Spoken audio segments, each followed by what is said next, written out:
Veronica Hayes stood in the gleaming lobby of Aurelio's, the most expensive restaurant in the city, looking like she had just crawled out of a swamp. Thick brown mud caked her green dress, streaked across her face, and matted into her curly black hair. Her hands trembled as she clutched her small purse, the only thing that had somehow stayed clean. Every eye in the lobby turned toward her. The hostess froze mid-smile, her expression shifting from welcome to horror. "I have a reservation," Veronica said quietly, her voice barely steady. "Table for two. Under Mitchell." The hostess blinked twice, her mouth opening and closing like a fish. I'm sorry, but perhaps you'd like to reschedule?" Before Veronica could respond, a tall white man in an impeccably tailored navy suit appeared from the dining room. Brandon Mitchell looked exactly like his photo from the dating app. Sharp jawline, dark brown hair perfectly styled, gray eyes that held intelligence and caution in equal measure. He stopped dead when he saw her. The silence stretched between them like a chasm. Veronica watched his eyes travel from her mud-covered shoes up to her face, where a smear of dirt crossed her cheek. His expression shifted from shock to confusion, then to what looked like disappointment. He took one step backward. "Mr. Mitchell," the hostess said quickly, relief flooding her voice. "Perhaps this is a mistake. I can call security if—" "No," Veronica interrupted, lifting her chin despite the humiliation burning through her chest. "I know how this looks. I know you want to leave. But please, just give me 2 minutes to explain." Brandon's hand was already reaching for his phone, probably to call his driver. His jaw tightened, and Veronica could see him calculating the fastest exit strategy. But then his eyes met hers and something made him pause. Maybe it was the desperation in her voice. Maybe it was the way her hands shook. Or maybe it was the fact that despite being covered in filth, she still showed up. 2 minutes, he said finally, his voice carefully neutral. He gestured toward a private corner of the lobby, away from the staring diners. "But we're not going to the table like this." Veronica nodded, grateful tears threatening to spill. She followed him to the corner, acutely aware of the mud dripping from her dress onto the pristine marble floor. A trail of dirty footprints marked her path. She wanted to disappear into the earth itself. Brandon crossed his arms, maintaining a careful distance. "I've heard a lot of excuses for being late to dates, but this is new. So please enlighten me. What possible explanation could there be for showing up like this?" The disgust in his voice wasn't even hidden. Veronica took a deep breath, forcing herself to meet his gaze directly. She would not apologize for what she had done. She would not feel shame for choosing to help. "I was on my way here," she began, her voice growing stronger. "I was actually early. I had plenty of time. I was wearing a different dress, a nice one. My hair was done. I looked presentable, I promise." Brandon raised one eyebrow, clearly unconvinced. But he didn't interrupt. Then I heard screaming. A child's voice, terrified, calling for help. It was coming from the construction site 2 blocks from here. Veronica's hands clenched around her purse. "There's this drainage ditch there, deep and full of muddy water from yesterday's rain. A little boy had fallen in while playing. He was stuck, sinking deeper, and he couldn't get out." The skepticism in Brandon's eyes began to shift, but Veronica couldn't read his expression clearly. She continued, the words tumbling out faster now. "His mother was screaming, trying to climb down, but the sides were too slippery. Other people were calling 911, but the boy was panicking, going under the water. He was maybe 6 years old, Brandon. 6. And he was drowning in mud and dirty water while everyone just stood there waiting for help to arrive." Brandon's arms slowly uncrossed. He took a small step closer. "So I climbed down," Veronica said simply. "I didn't think about my dress or my hair or this date or anything else. I couldn't stand there and watch a child drown. I couldn't do it. The mud was thick and cold and I kept slipping, but I reached him. I pulled him up and held him above the water until a construction worker brought a ladder." She looked down at her ruined dress, at the mud still drying on her arms. "By the time I got him out and made sure he was okay with his mother, I realized what time it was. I thought about going home to change, but I live 40 minutes away and I knew you'd be waiting. I thought if I just explained." Her voice cracked slightly. "I know how this looks. I know what you're thinking. That I'm crazy or irresponsible or making this whole thing up. But I couldn't let a child die, Brandon. I just couldn't. And I couldn't stand you up without at least trying to explain why I look like this." The silence that followed felt eternal. Veronica waited for him to turn and walk away, to laugh in her face, to accuse her of lying. She had used her 2 minutes. The ball was in his court now. Brandon stared at her for a long moment, his gray eyes searching her face. Then, slowly, something in his expression softened. The hard edges of disgust and annoyance melted into something else. Something that looked almost like wonder. "You saved a child's life," he said quietly. It wasn't a question but a statement, as if he was testing the words on his tongue. "You were on your way to meet me, a complete stranger who happens to be wealthy and could potentially change your life, and you stopped to save a drowning child." "Yes," Veronica said simply. "What else could I do?" Brandon laughed then, but it wasn't cruel. It was surprised, almost delighted. He ran a hand through his perfect hair, messing it up for the first time since she'd seen him. "What else could you do?" he repeated, shaking his head. "Most people would have kept walking. Most people would have waited for professionals. Most people would have protected their expensive dress and their important date." "I'm not most people," Veronica said quietly. "No," Brandon agreed, his eyes locked on hers. "You're certainly not." He pulled out his phone and Veronica's heart sank. This was it. He was calling his driver, ending this disaster of an evening. She had known it was too much to hope for understanding. But instead of making a call, Brandon typed something quickly. Then he looked up at her, and there was a warmth in his eyes that hadn't been there before. "I have a penthouse 10 minutes from here," he said. "It has several bathrooms, clean clothes that my housekeeper keeps for guests, and probably the best shower you've ever experienced. I'm going to take you there so you can clean up properly. Then we're going to have dinner, maybe not here but somewhere nice. And you're going to tell me everything about this rescue in detail." Veronica blinked, certain she had misheard. "You want to continue the date?" "I don't want to continue this date," Brandon corrected, his mouth curving into the first real smile she'd seen from him. "I want to start it over properly. Because if you're willing to sacrifice this much to help a stranger, I need to know what kind of person does that. And I need to hear this story from the beginning." Relief flooded through Veronica so powerfully that her knees nearly buckled. "You believe me?" "I believe you," Brandon said firmly. He held out his hand, not caring about the mud. "Come on. My car is outside. And Veronica, thank you for showing up. Muddy or not, you showed up. That tells me more about your character than any pristine appearance ever could." Veronica took his hand, feeling the warmth of his fingers close around hers. For the first time since climbing out of that ditch, she felt like maybe, just maybe, this disaster might turn into something beautiful. As they walked through the lobby together, mud and all, Veronica caught the hostess's shocked expression. But she didn't care anymore. Brandon Mitchell, Billionaire CEO, the man who could have any woman in the city, was holding her hand and smiling at her like she was the most interesting person he had ever met. And all it took was showing up covered in mud with a story of kindness. The doorman held open the glass door, trying not to stare. A sleek black car waited at the curb, the driver already opening the back door. Brandon helped Veronica inside, not caring that mud would stain the leather seats. He slid in beside her, and the door closed, sealing them in comfortable silence. "The boy," Brandon said as the car pulled into traffic. "Is he okay?" "Tommy," Veronica said softly. "His name is Tommy Rodriguez. He's fine. Scared cold but fine." The paramedics checked him out. His mother was crying so hard she could barely speak, but she kept hugging him and hugging me. Brandon nodded slowly, his eyes never leaving her face. "You know his name?" "Of course I know his name," Veronica said, surprised. "I wasn't going to rescue a child and not make sure he was truly okay." That smile returned to Brandon's face, wider this time. "Of course you weren't." The car glided through the city streets, and Veronica watched the lights blur past the window. Her heart was still racing, but now it wasn't from fear or embarrassment.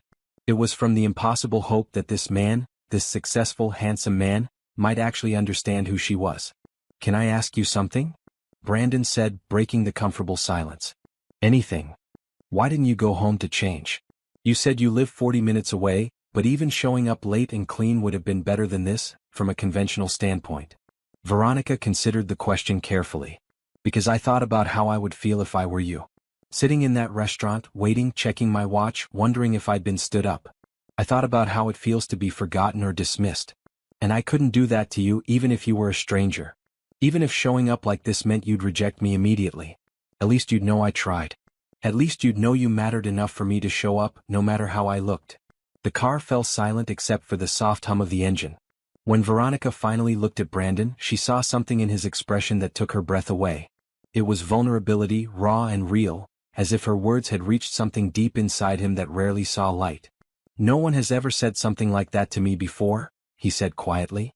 "In my world, people are very concerned with appearances. with saying the right things, wearing the right clothes, being seen in the right places. But actually caring about how someone else feels? That's rare. Before Veronica could respond, the car pulled up to a towering building of glass and steel. The doorman rushed to open the car door, his eyes widening at Veronica's appearance but his professional mask never slipping.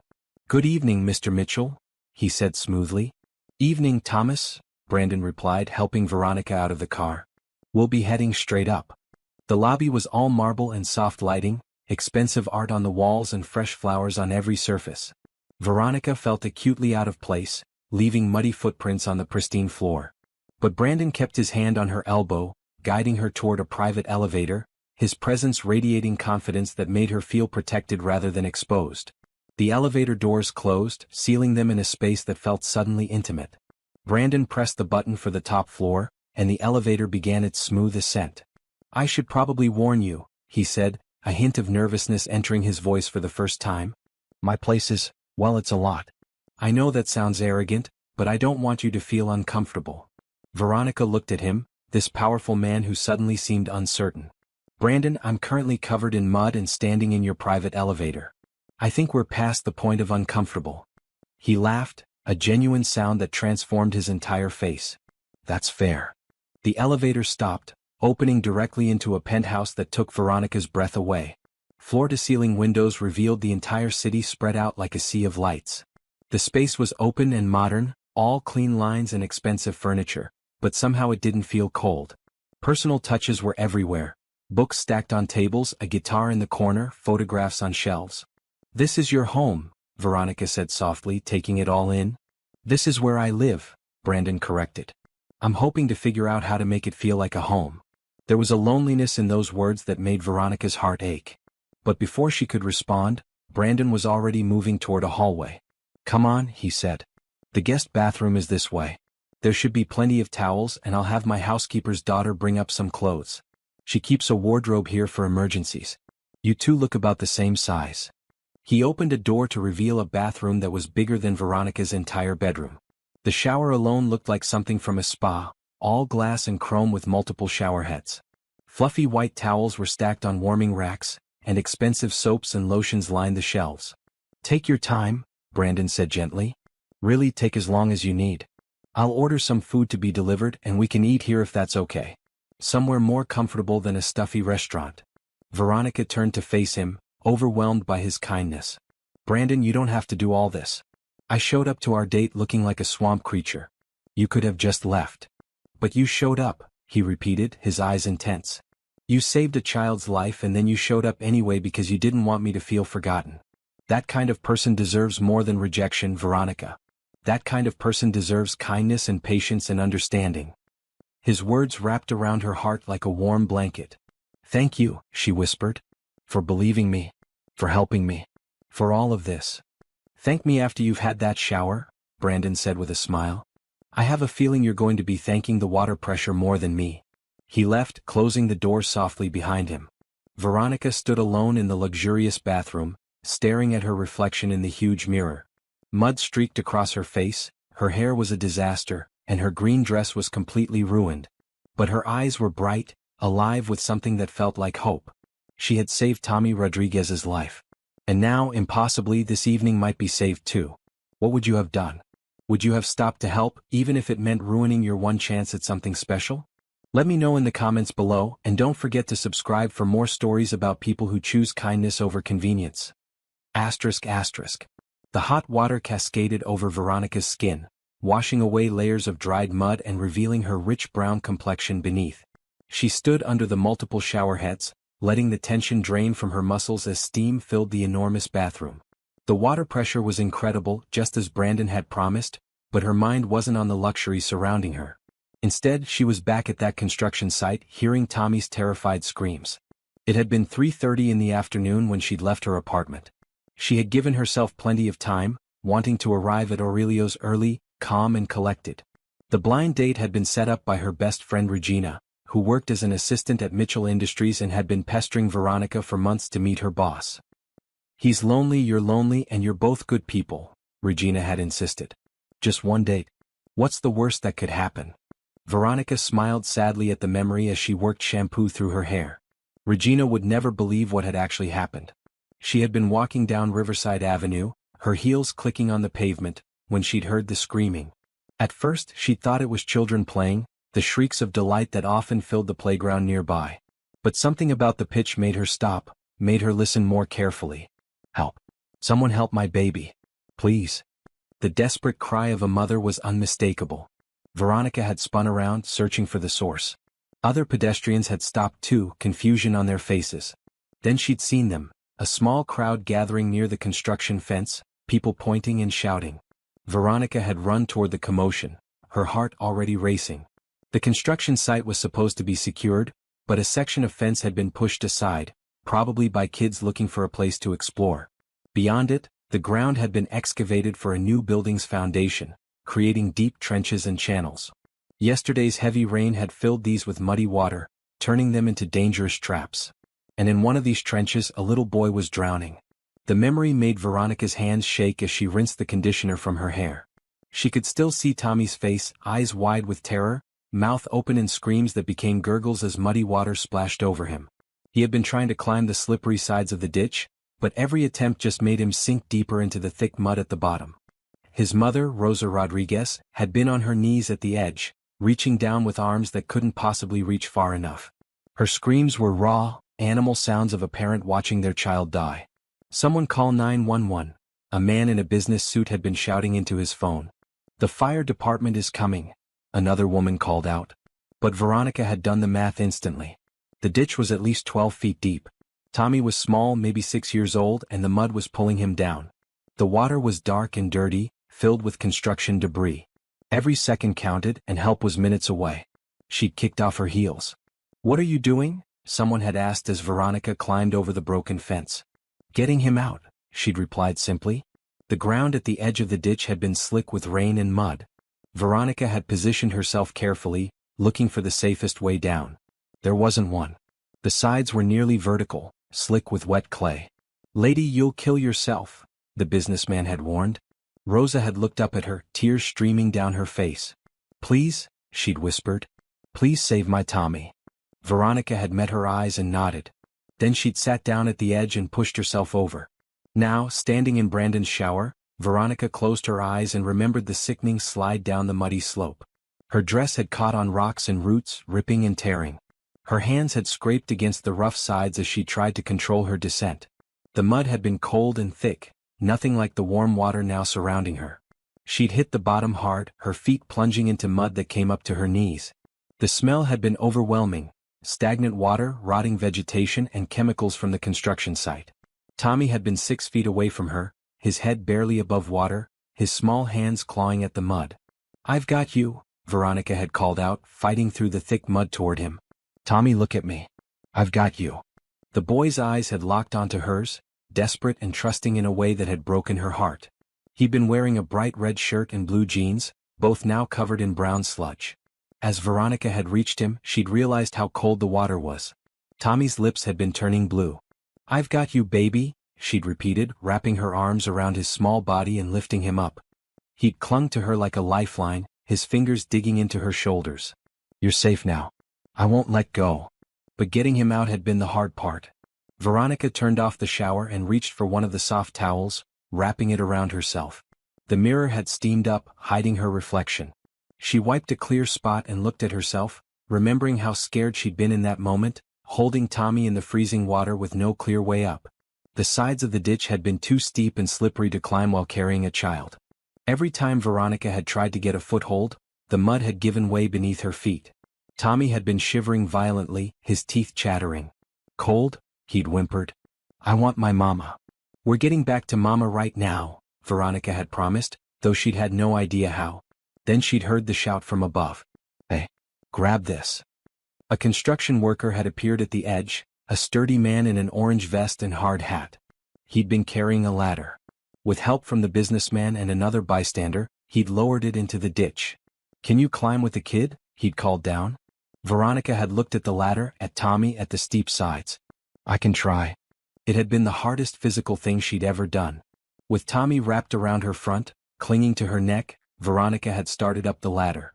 Her arms had shaken with effort. Her feet had slipped on the muddy rungs. Tommy's weight had thrown off her balance, making every step precarious.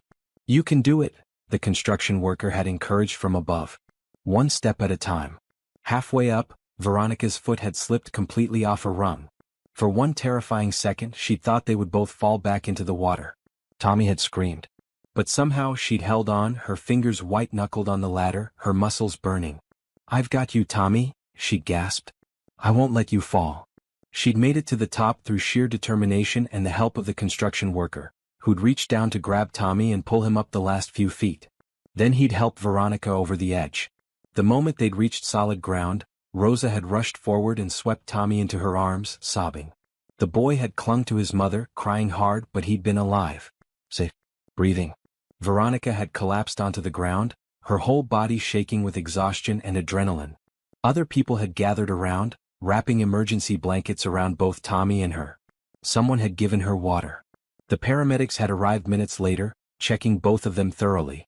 "You saved his life," one paramedic had told Veronica as he'd examined the scrapes on her hands. "Another few minutes and hypothermia would have set in. He might not have made it." Those words had made everything worth it. The ruined dress, the scratches, the mud, all of it had been worth seeing Tommy breathing and crying in his mother's arms. Rosa had approached her before the ambulance left, tears still streaming down her face. "Thank you," she'd whispered, her voice thick with emotion. "Thank you for my son. I don't know who you are, but you are an angel. You saved my Tommy's life." Veronica had hugged her tightly, careful of Tommy still wrapped in Rosa's arms. "I'm just glad I was here. Keep him safe. Always," Rosa had promised. Then she'd looked at Veronica's ruined appearance and frowned with concern. "But look at you. You're hurt. You need to be checked." "I'm fine," Veronica had assured her. "Really? Take care of Tommy. That's what matters." After the ambulance had left with Tommy and Rosa inside, Veronica had finally checked the time on her phone. 5:15. She'd had 45 minutes to get to Aurelio's for her 6 o'clock date with Brandon Mitchell. The choice had been obvious but painful. Go home, shower, change, and arrive an hour late with no explanation that wouldn't sound like an excuse. Or go directly to the restaurant, looking like she'd lost a fight with a swamp, and hope for understanding. She'd chosen honesty over appearance. She'd chosen showing up over perfection. And somehow, miraculously, Brandon had understood.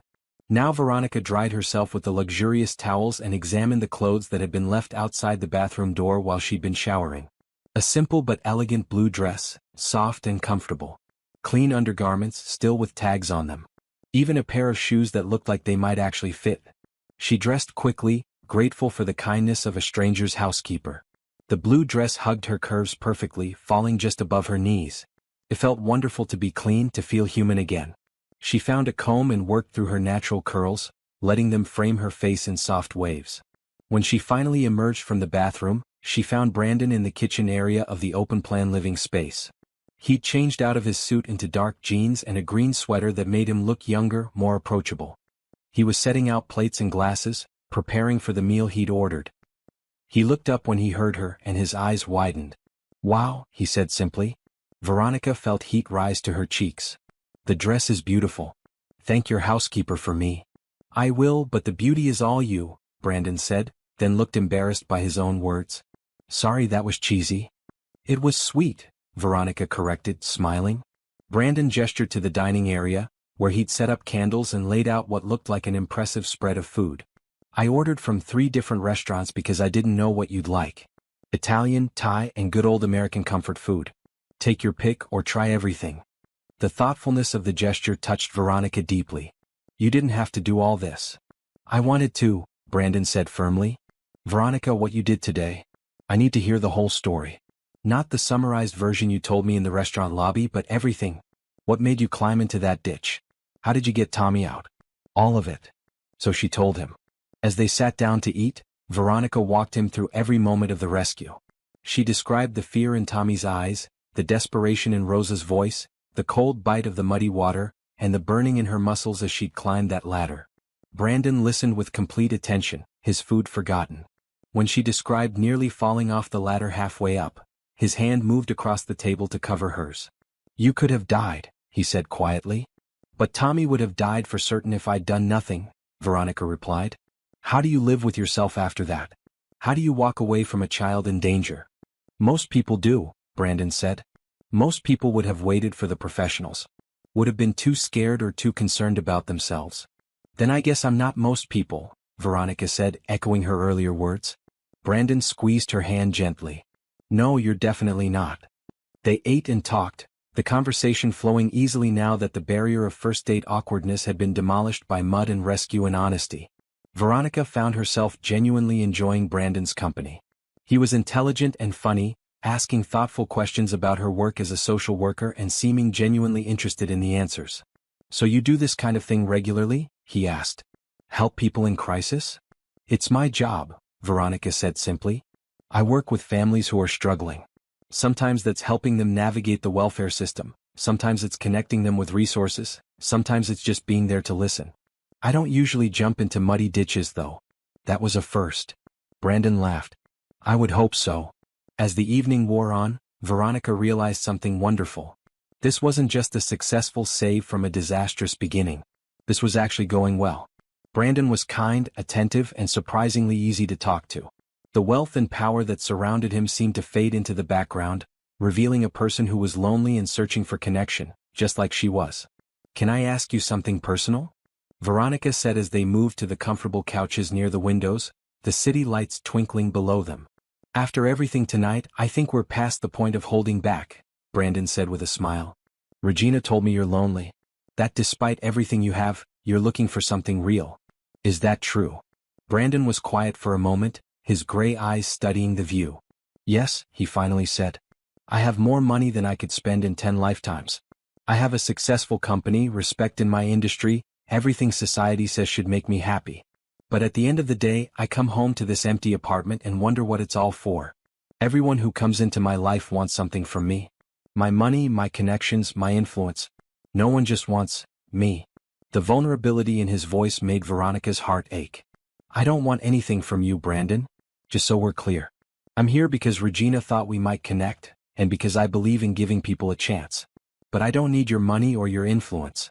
I have my own life, my own purpose. I know, Brandon said, turning to look at her. That's what makes you different. That's what made you show up covered in mud rather than stand me up. You see people as people, not as opportunities. That's rare in my world, Veronica. That's incredibly rare. They sat in comfortable silence for a while, watching the city below. Then Brandon spoke again, his voice thoughtful. Tell me about your work. Tell me about the families you help. I want to understand what drives you. So Veronica told him about her job, about the single mothers struggling to feed their children, the families one paycheck away from homelessness, the kids who fell through the cracks of an overburdened system. She told him about the victories and the heartbreaks, the policies that helped and the ones that hurt, the daily battle to make a difference in a world that often felt too broken to fix. Brandon listened to every word, and by the end, there was a fire in his eyes that Veronica hadn't seen before. What if we could help them? He said suddenly. Really help them, not just with temporary solutions but with real, lasting change? What do you mean? Veronica asked. But Brandon was already standing, pacing the room with the energy of someone struck by inspiration. I've been looking for something meaningful to do with my resources. Something beyond just making more money. What if we started a foundation? What if we used my business connections and capital to create real programs for families like the ones you work with? Veronica's heart began to race. Brandon, do you know what something like that could do? How many people it could help? Tell me, he said, his eyes bright.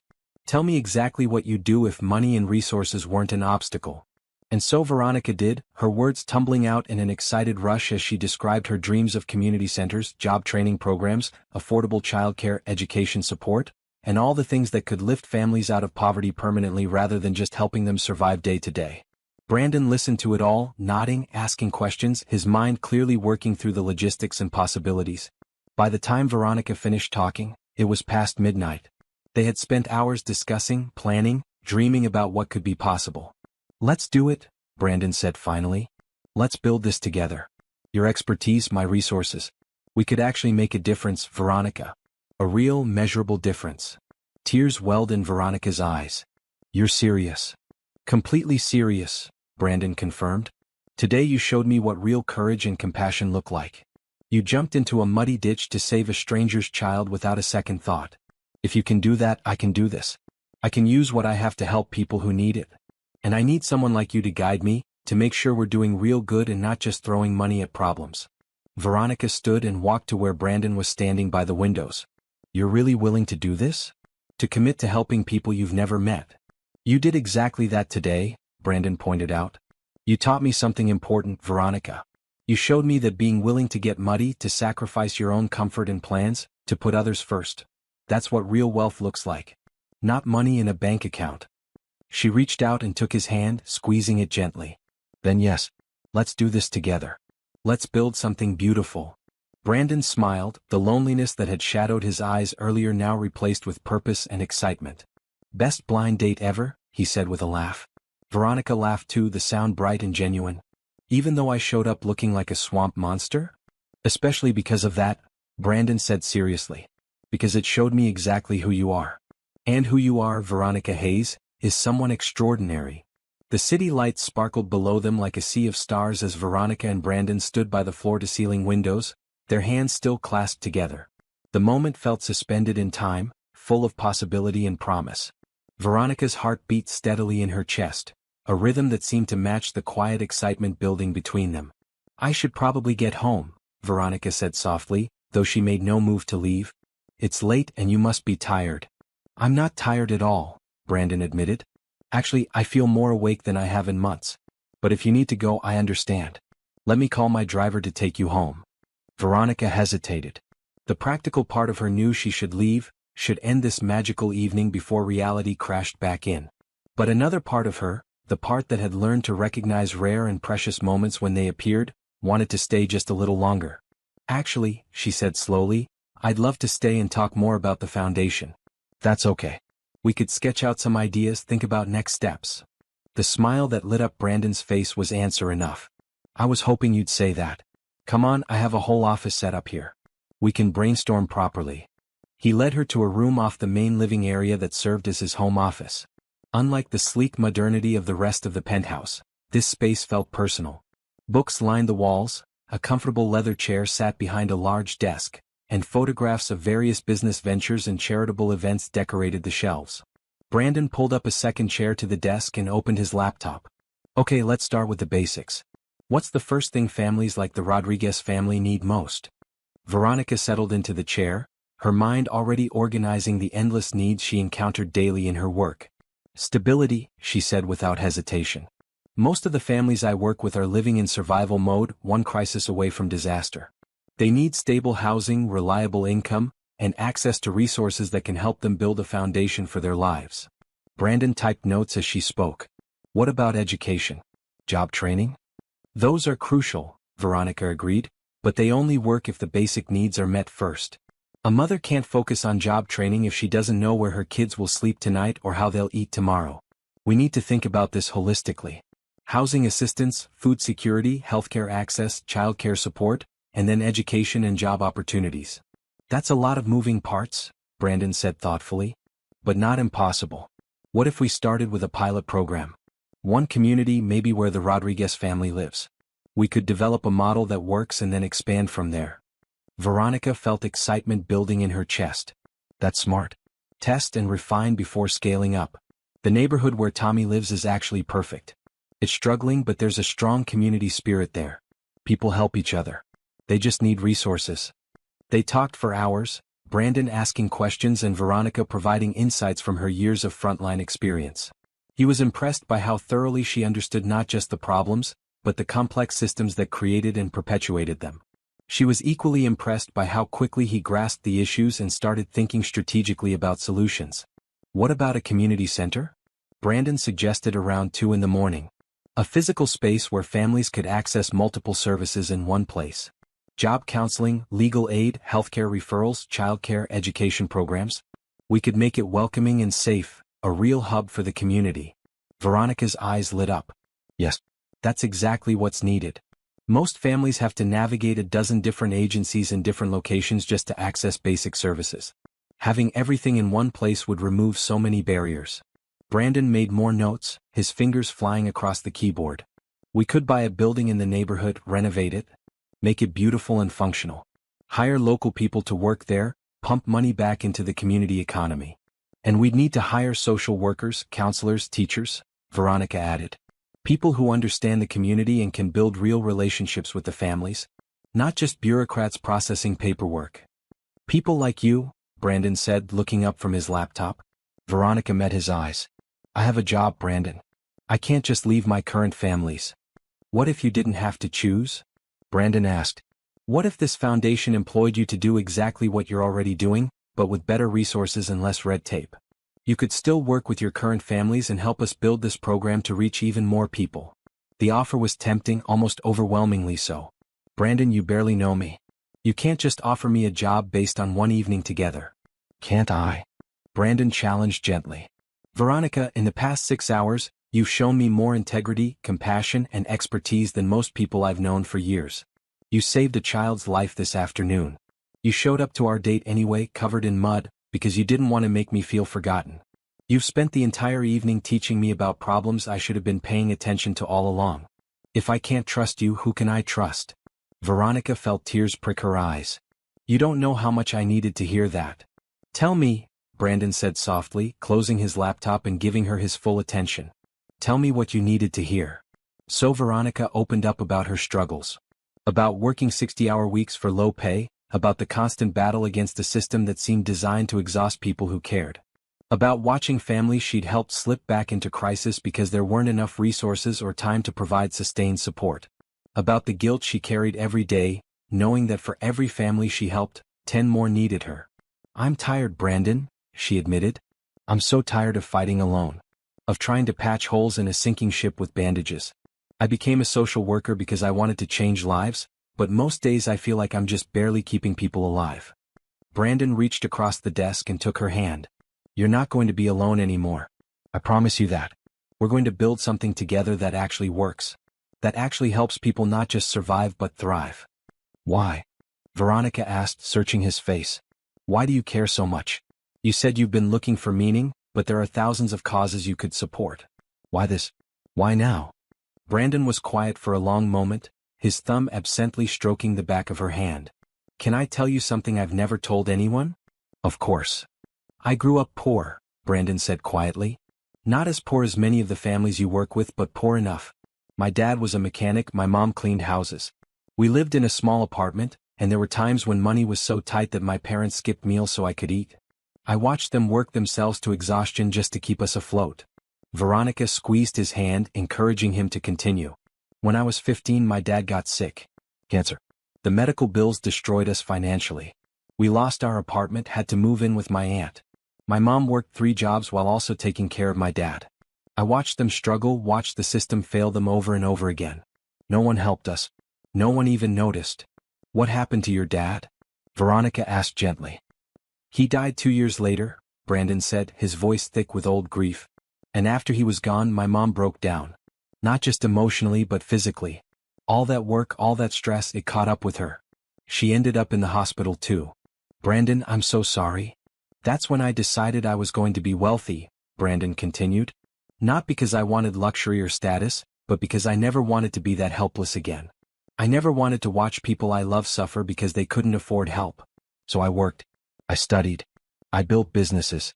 I made money hand over fist. He looked out the window at the expensive view, his expression distant. And somewhere along the way I forgot why I started. I got caught up in the game of it all, in proving I could succeed. I surrounded myself with other wealthy people, dated women who saw me as a bank account, focused on making more money even though I already had more than I could ever need. I became the exact kind of person who would have walked past my struggling parents without a second glance. But you didn't walk past Tommy, Veronica pointed out. You didn't walk past me. Brandon turned back to her, his gray eyes intense. Because you reminded me. When you showed up covered in mud, when you told me about jumping into that ditch to save a child you'd never met, you reminded me of who I used to be. Of who I wanted to be. You reminded me that having wealth means having the power to help, and that if I'm not using that power, then what's the point of any of it? Veronica felt her heart expand in her chest. Your parents would be proud of you. They would be proud of this, Brandon corrected, gesturing at the notes on his laptop. Of what we're going to build together. Not of the money or the business success. Those were just tools. But using those tools to help families like mine? To prevent other kids from watching their parents suffer? That's what would make them proud. They sat in silence for a moment, the weight of shared purpose settling over them like a warm blanket. Then Brandon smiled, the sadness leaving his eyes. "I think we need food," he declared. "Real food, not the picked-over dinner we abandoned hours ago. Are you hungry?" Now that he mentioned it, Veronica realized she was starving. "Very. Perfect. I make exceptional grilled cheese sandwiches. It's my one culinary skill." Veronica laughed.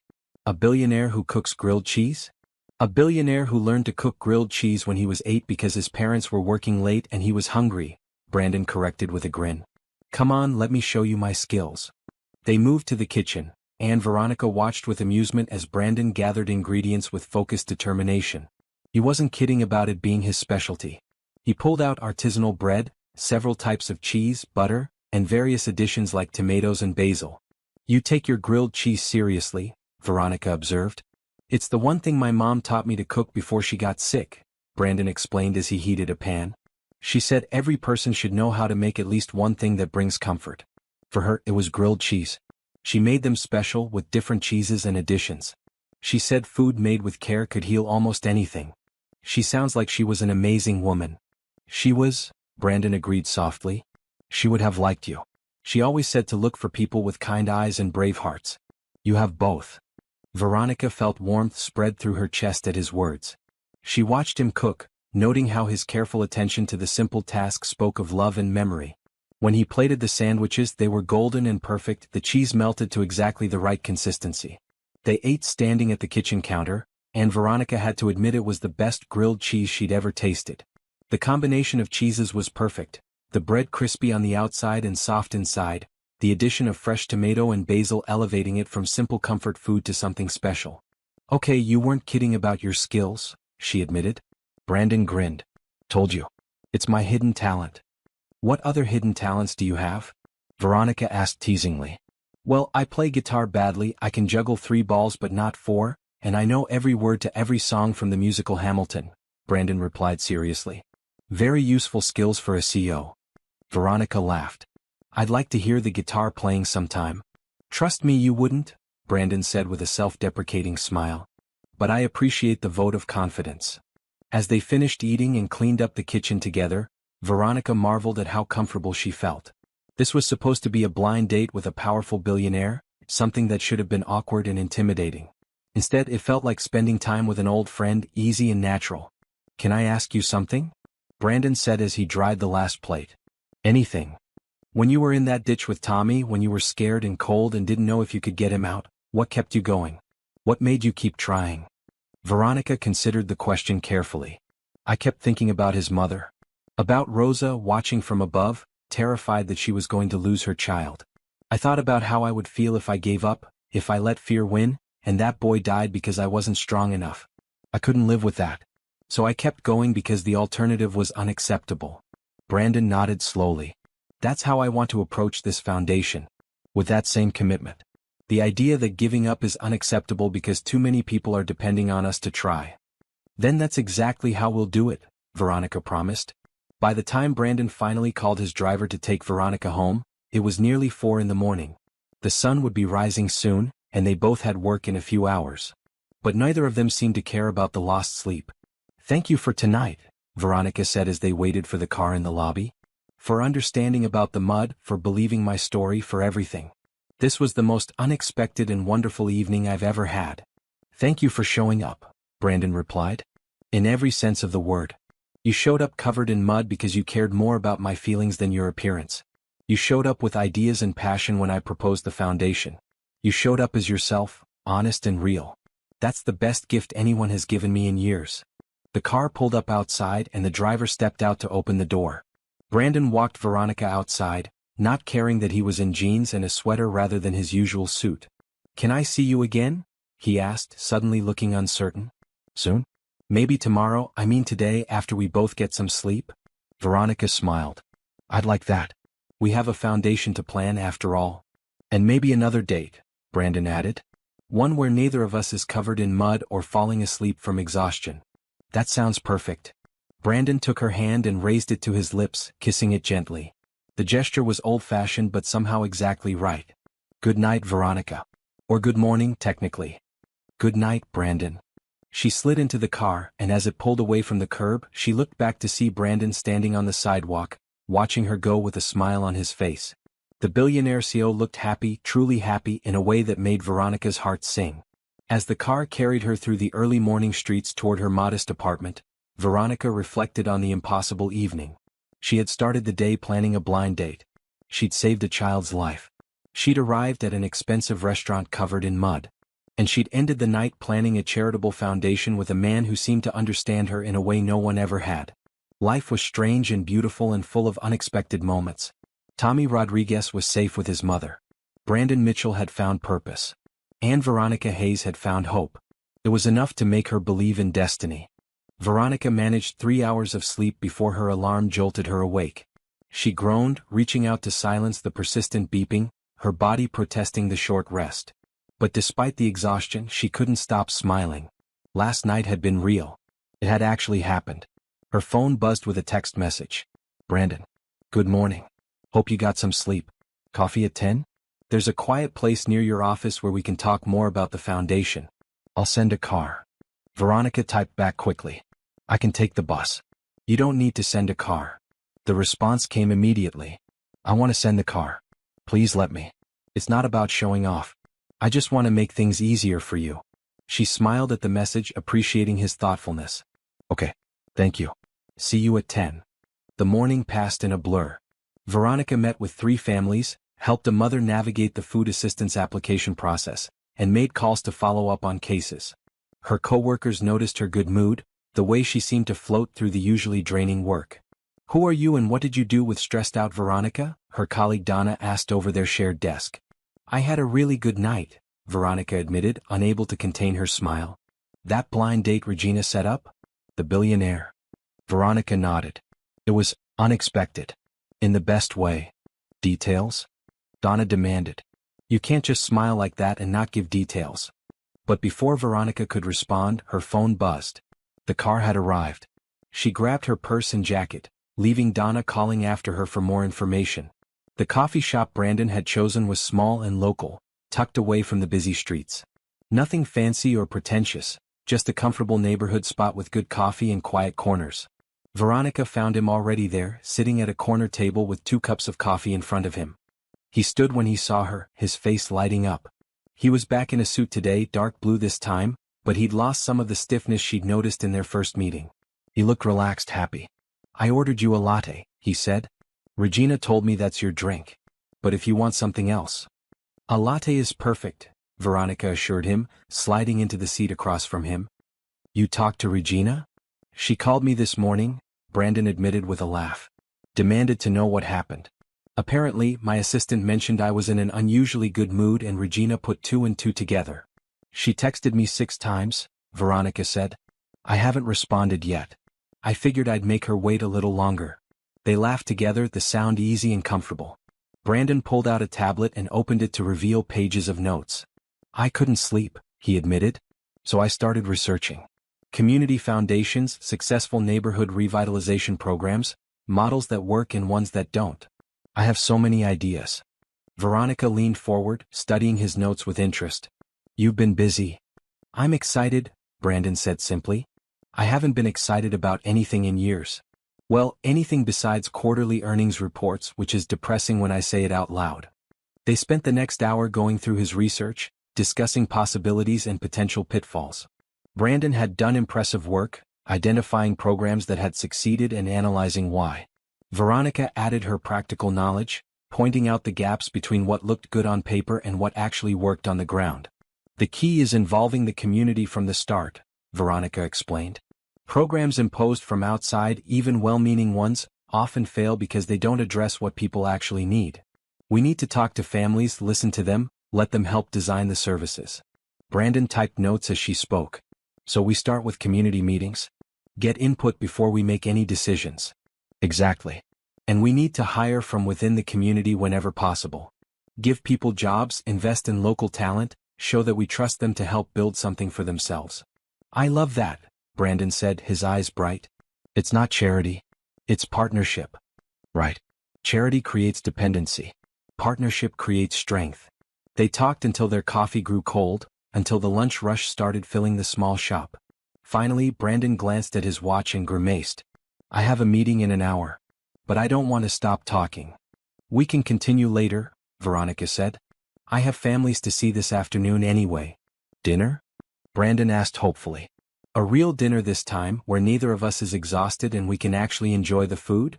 Veronica felt that warm flutter in her chest again. I'd like that. I'll pick you up at 7, Brandon said. Then he hesitated. Actually, is that okay? I don't want to assume or push.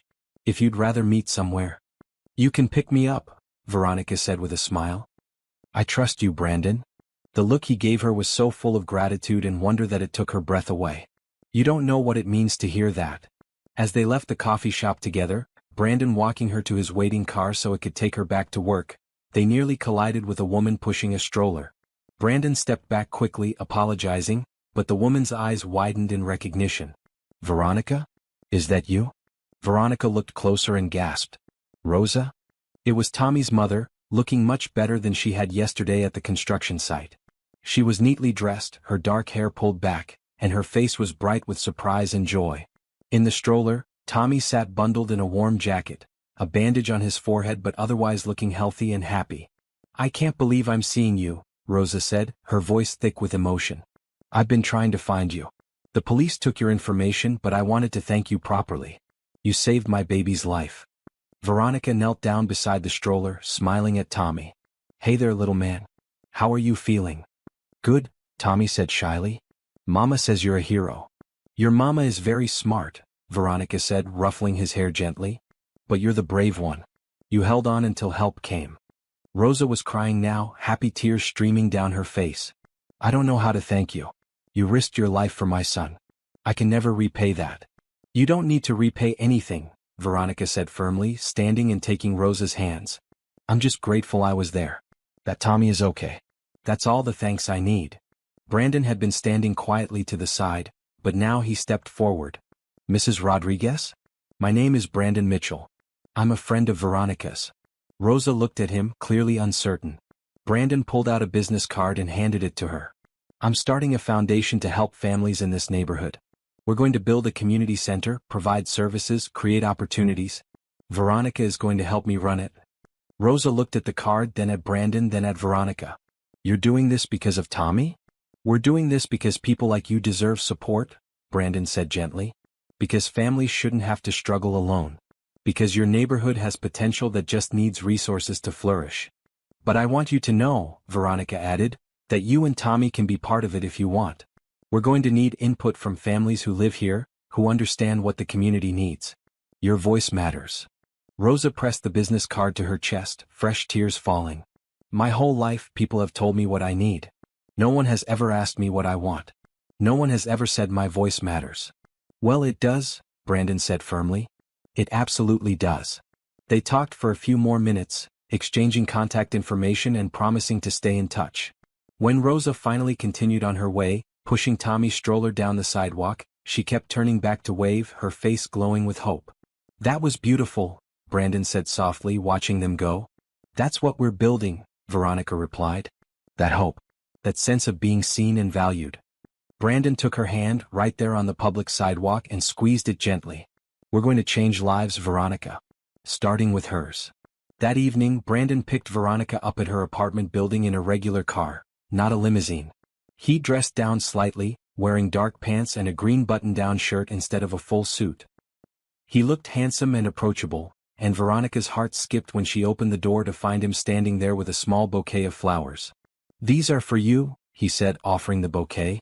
Nothing too fancy. I remember you said you prefer simple things. The flowers were perfect, bright sunflowers and purple irises, cheerful and uncomplicated. They're beautiful. Let me put them in water. Brandon waited in her small living room while she arranged the flowers in a vase. She could see him looking around, taking in her modest apartment with its second-hand furniture and walls covered in photos and children's drawings from families she'd helped. I like your place, he called out. It feels like a home. It's small, Veronica said, returning with the vase and setting it on her coffee table. But it's mine. Size doesn't matter, Brandon said. You've made it warm. Personal. My penthouse is 10 times bigger and feels empty in comparison. They drove to a restaurant Brandon knew, a family-owned Italian place in a neighborhood similar to where Rosa lived. It wasn't fancy or expensive, but the food was incredible and the atmosphere was warm. The owner greeted Brandon by name, clearly surprised and delighted to see him. "Mr. Mitchell, what a pleasure," the older man said, his Italian accent thick and genuine. "And you brought a beautiful lady. Come, come, I have the perfect table for you." They were seated in a quiet corner, and soon the table was filled with dishes the owner insisted they must try. Homemade pasta, fresh bread, perfectly seasoned vegetables, and wine that tasted like summer sunshine. "You come here often?" Veronica asked. "My father used to bring me here when I was a kid," Brandon explained. "When we had a little money for treats. Mr. Rossi, the owner, always remembered us. Even when we couldn't afford to eat here anymore, he'd save leftovers for us, call it helping test recipes. He kept our pride intact while making sure we ate." "That's beautiful. He's a good man. Built this place from nothing, raised his family here, never forgot where he came from." Brandon smiled. "When I made my first million, this was the first place I came to celebrate. I tried to pay Mr. Rossi back for all those recipe tests, but he wouldn't take the money. Said helping us was an investment that had clearly paid off." Veronica reached across the table and took Brandon's hand. "You have good people in your life." "I'm learning to recognize them better," Brandon said, looking at her meaningfully. "For a long time I surrounded myself with people who only cared about what I could do for them. Now I'm trying to find people who care about who I am." "Who are you, Brandon?" Veronica asked softly. "Really?" Brandon was quiet for a moment, considering the question. "I'm someone who lost his way and is trying to find it again. I'm someone who has a lot but doesn't always know what to do with it. I'm someone who wants to matter, not because of my bank account but because of what I do with it.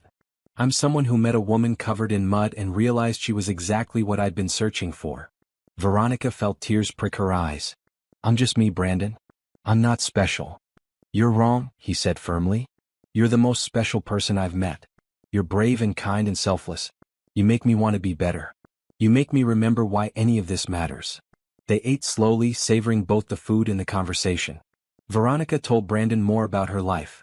Growing up with a single mother who worked as a nurse, learning early that life was hard for many people through no fault of their own, deciding in high school that she wanted to help families like hers. Brandon shared more of his own story, the years of poverty, watching his parents struggle, the determination that drove him to succeed, and the loneliness that came with that success. He talked about failed relationships with women who saw him as a trophy, friendships that fell apart when people realized he wouldn't give them money, and the isolation of being wealthy in a world where most people couldn't relate to his experiences. "I thought money would solve everything," he admitted. "I thought once I had enough I'd be happy. But money just magnifies what's already there. If you're lonely, more money makes you more lonely. If you're lost, more money just means you're lost with better stuff." "But money can also magnify good things," Veronica pointed out. "If you're generous, more money means you can help more people. If you're kind, more money gives you more ways to show kindness. You just have to choose what you want to magnify." Brandon smiled at her. "See? This is what I mean. You make everything clearer, simpler. You cut through all the confusion and get to what matters." "I've had a lot of practice cutting through bureaucracy and confusion in my work," Veronica said with a laugh. "It's kind of my job." As dessert arrived, a perfect tiramisu that Mr. Rossi insisted was on the house for the lovely couple, Brandon brought up the foundation again. "I've been thinking about timing," he said. "How quickly can we actually get this started?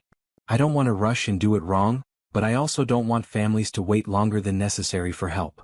We need to balance speed with care," Veronica said thoughtfully. "Maybe we could start with something small and immediate while we plan the bigger projects. Like an emergency assistance fund that families can access right away for things like rent help, medical bills, car repairs. The kind of immediate crises that can spiral if not addressed quickly." Brandon's face lit up. "Yes, we could set that up within days. Just need a bank account, clear criteria for assistance, and someone to process applications. You could handle that part." "I could," Veronica agreed. "And it would let us start helping people immediately while we work on the community center and longer-term programs." "How much should we fund it with to start?" Brandon asked, pulling out his phone to make notes.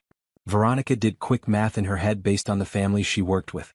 200,000 would help a lot of families for several months while we build the infrastructure for sustainable support. "Let's make it $1 million, Brandon said casually. "Give us room to help more people and test what works." Veronica nearly choked on her wine. $1 million? Brandon, that's less than I spent on my car, Brandon said firmly. And this will actually make a difference. Don't think about it as a huge amount. Think about it as what it can do. How many families can stay in their homes? How many kids can see a doctor? How many parents can fix their car so they can get to work? That's what $1 million means. Not the number but the lives it changes. Veronica felt overwhelmed by his generosity. You're really serious about this? I've never been more serious about anything, Brandon promised. Tomorrow I'll have my lawyers draw up the foundation paperwork. We'll make it official. The Hope and Kindness Foundation. How does that sound? Hope and kindness, Veronica repeated softly. It's perfect. That's what you showed me, Brandon said. Hope that things can be better and the kindness to make it happen. That's what I want this foundation to represent. They talked until the restaurant began to close, Mr. Rossi finally gently suggesting they might want to continue their conversation elsewhere as his staff needed to clean. Brandon apologized profusely and left a tip that made the older man's eyes widen, despite his protests. You are too generous, Mr. Rossi said, trying to return some of the money. You were generous to my family when we had nothing, Brandon replied, gently pushing the money back. This doesn't even begin to repay that. Thank you, Mr. Rossi, for everything. Then and now. The older man had tears in his eyes as he hugged Brandon tightly. Your father would be so proud of the man you've become. So proud. On the drive back to Veronica's apartment, they held hands across the center console, comfortable silence filling the car.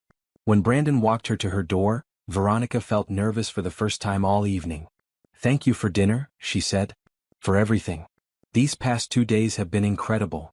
Thank you for giving me a chance, Brandon replied. For seeing past the money and the title to who I actually am. For showing me what really matters. They stood in the hallway, neither quite ready to say goodnight.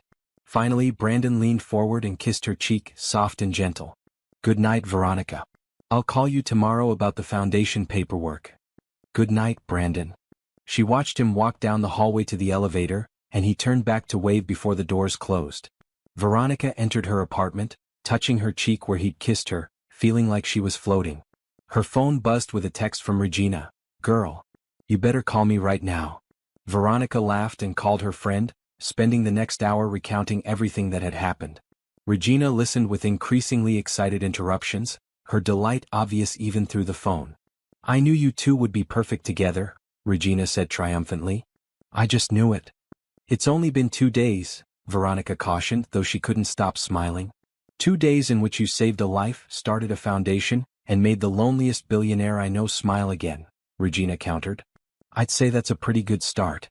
As Veronica finally ended the call and got ready for bed, she couldn't argue with that logic. It was a pretty good start indeed. Are you following along? What do you think Veronica and Brandon should focus on first with their foundation? Let me know in the comments and subscribe so you don't miss the next chapter where their plans really start taking shape. Asterisk asterisk. The conference room at Mitchell Industries was nothing like the spaces Veronica was used to. The table was polished wood that probably cost more than her car, the chairs were leather that whispered comfort, and the view from the windows showed the entire city spread out below. She felt out of place in her simple red dress and modest jewelry, but Brandon's warm smile when she entered made those worries fade.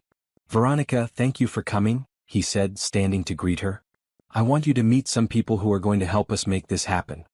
4 other people were in the room. 2 lawyers, a financial advisor, and a woman Brandon introduced as Sarah Chin, who ran his company's charitable giving program. Sarah has experience setting up foundations and navigating nonprofit regulations, Brandon explained. She's going to help us structure this properly so we can start helping families as quickly as possible. They spent the morning going through the legal and financial framework needed to establish the Hope and Kindness Foundation. Veronica listened carefully, asking questions when the legal language became too complex.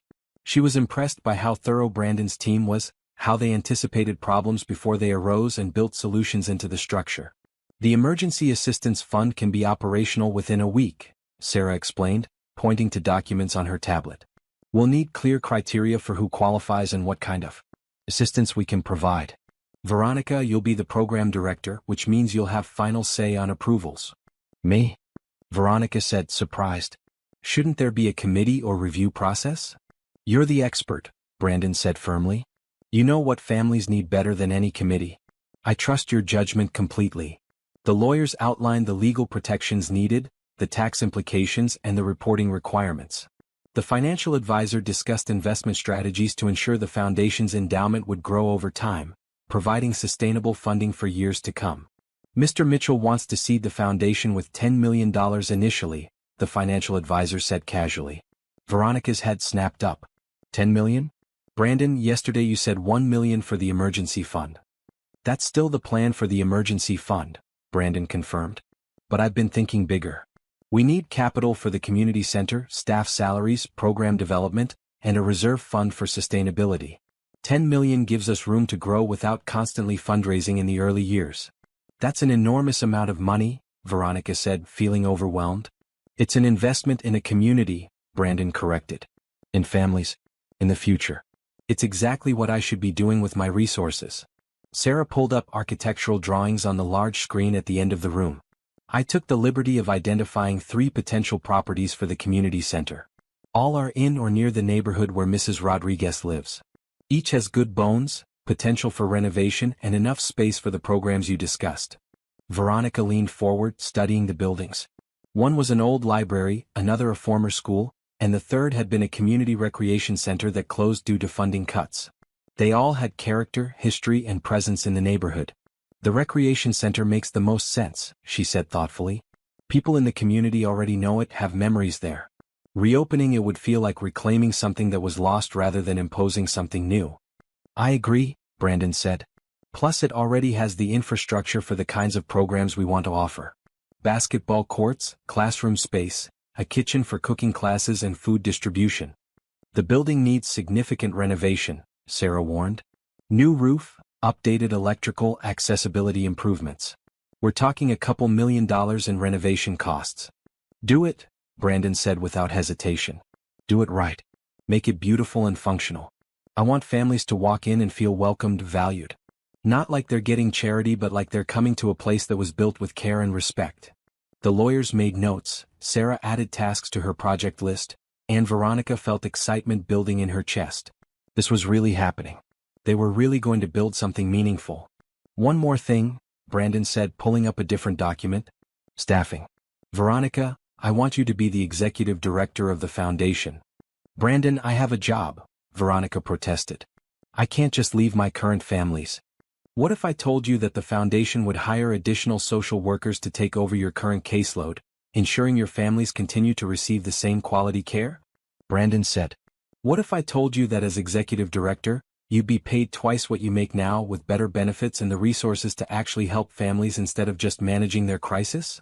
Veronica's breath caught. You've thought of everything. I've thought about what would make you say yes, Brandon admitted. Because I need you in this role, Veronica. Not just for your expertise, though that's invaluable, but because you understand these families on a level I never could. You've lived their struggles. You know what they need, not theoretically but practically. You care about them as people, not statistics. That's what this foundation needs at its core. The financial advisor slid a document across the table.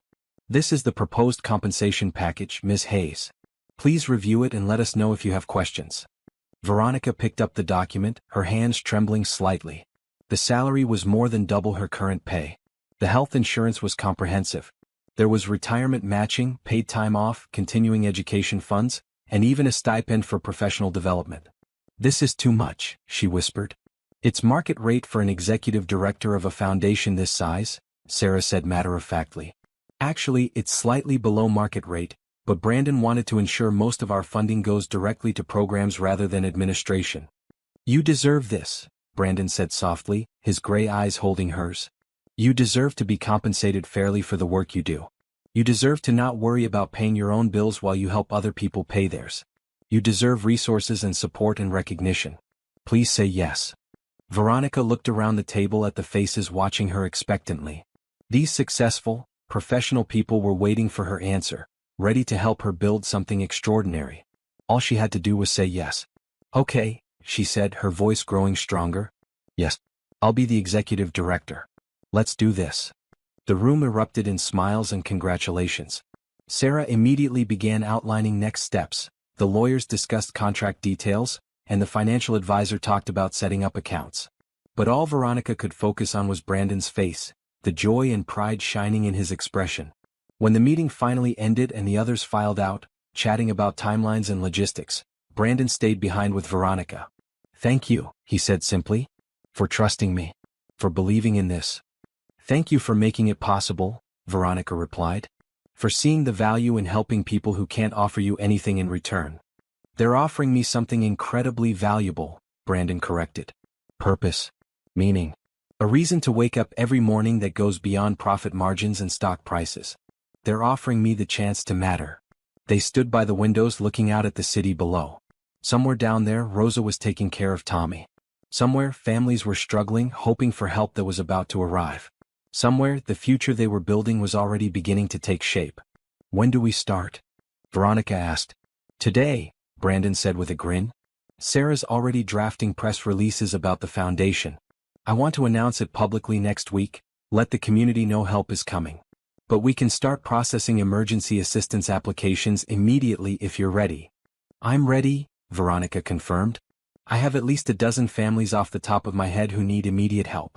Can we process those first?" "Absolutely. Make a list, provide the details, and we'll get checks out by tomorrow." Veronica felt tears threatening. "Tomorrow?" "Brandon, it usually takes weeks to get emergency assistance through official channels, if families qualify at all. You're saying we can help them tomorrow?" "That's exactly what I'm saying. No red tape. No bureaucracy. Just help when people need it most." They spent the rest of the afternoon in Brandon's office, Veronica outlining the cases she knew needed urgent assistance and Brandon making notes and calls to ensure the help would arrive quickly. There was Mrs. Parker, whose electricity had been shut off and who was trying to keep her diabetic son's insulin cold with ice from gas stations. There was Mr. Thompson, who needed car repairs to get to his new job but couldn't afford them. There was the Nguyen family, facing eviction because medical bills had drained their savings. For each case, Brandon asked questions. How much do they need? What would solve the immediate crisis? What additional support might help prevent future crises? By evening, they had processed 12 emergency assistance applications. 12 families would wake up tomorrow with their immediate crisis solved, with breathing room to plan for the future rather than just survive the present. "I can't believe we just did that in one afternoon," Veronica said, exhausted but exhilarated. "Cases I've been trying to help for weeks, just solved." "That's what resources without bureaucracy can do," Brandon said. "Imagine what we'll accomplish when the community center is open and we have full programs running." They ordered dinner to be delivered to the office, too energized to stop working. While they ate, they refined the criteria for the emergency assistance program, discussed hiring needs, and brainstormed programs for the community center. "We should have a job training program," Veronica suggested. "But not just generic resume writing. Real skills training that leads to actual jobs. Partner with local businesses, create apprenticeships, guarantee interviews for people who complete the training." Brandon typed notes on his laptop. "I can reach out to my business network. A lot of companies are struggling to find reliable employees. If we can train people and vouch for them, it's a win for everyone." "And childcare," Veronica continued, her ideas flowing freely now. "Quality, affordable childcare is the biggest barrier for single parents trying to work or get training. What if the community center had a childcare program with certified teachers? Parents could drop their kids off knowing they're safe and learning, not just being watched." "Yes," Brandon agreed enthusiastically. "What else?" "Healthcare coordination. Help families navigate insurance, find affordable care, schedule appointments. So many people avoid doctors because the system is too complicated and intimidating. Legal aid clinic. Monthly financial literacy workshops. Mental health counseling. Tutoring for kids struggling in school." Brandon's fingers flew over the keyboard, capturing every idea. "A food pantry, but not just canned goods," Veronica added. "Fresh produce, healthy options. Partner with local farms and grocery stores. Teach nutrition and cooking classes." They worked until nearly midnight, building a comprehensive vision of what the Hope and Kindness Foundation could become. Not just a safety net catching people as they fell, but a ladder helping them climb to stability and beyond. Finally, Veronica leaned back in her chair, overwhelmed by what they'd created on paper in just a few days. "This is going to change everything for this community," she said softly. "We're going to change everything," Brandon corrected, reaching across the desk to take her hand. "Together. You bring the heart and expertise, I bring the resources and business connections. Neither of us could do this alone." "Do you really believe that?" Veronica asked. "You have the money. You could hire anyone to run this." But I don't trust anyone else, Brandon said seriously. I trust you.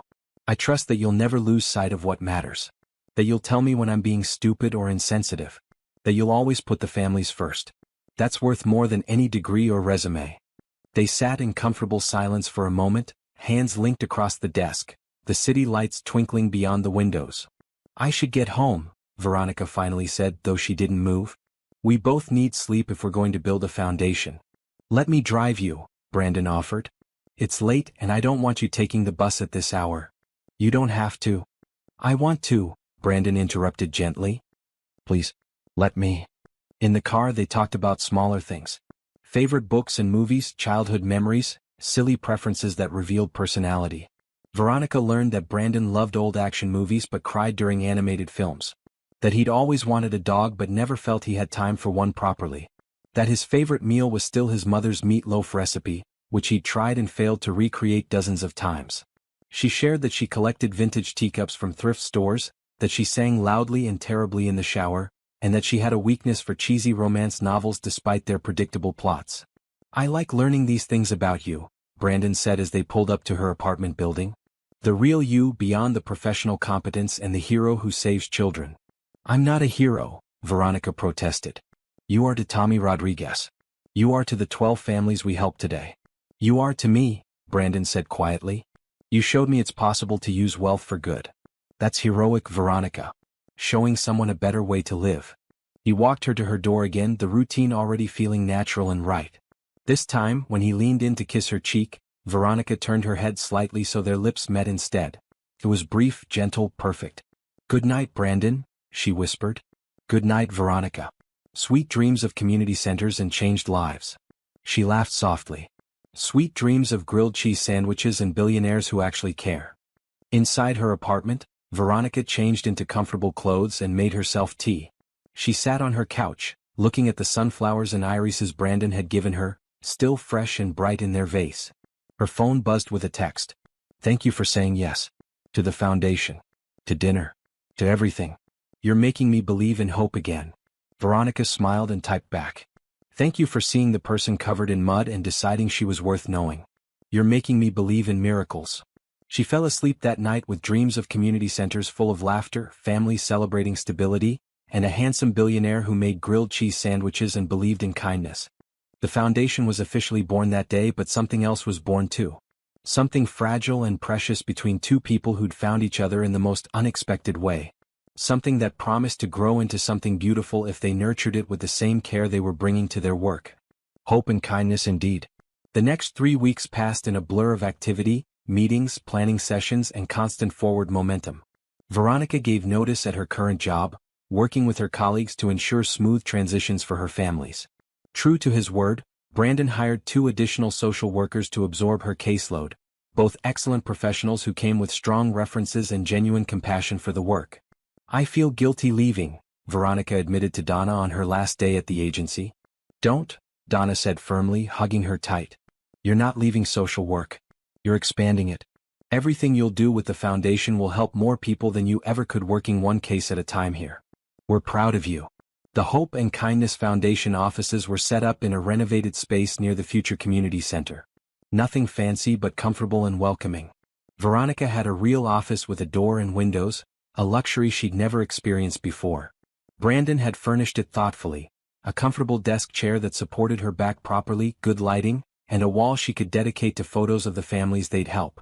Sarah Chin became an invaluable partner, handling the administrative and legal complexities while Veronica focused on program development and community outreach.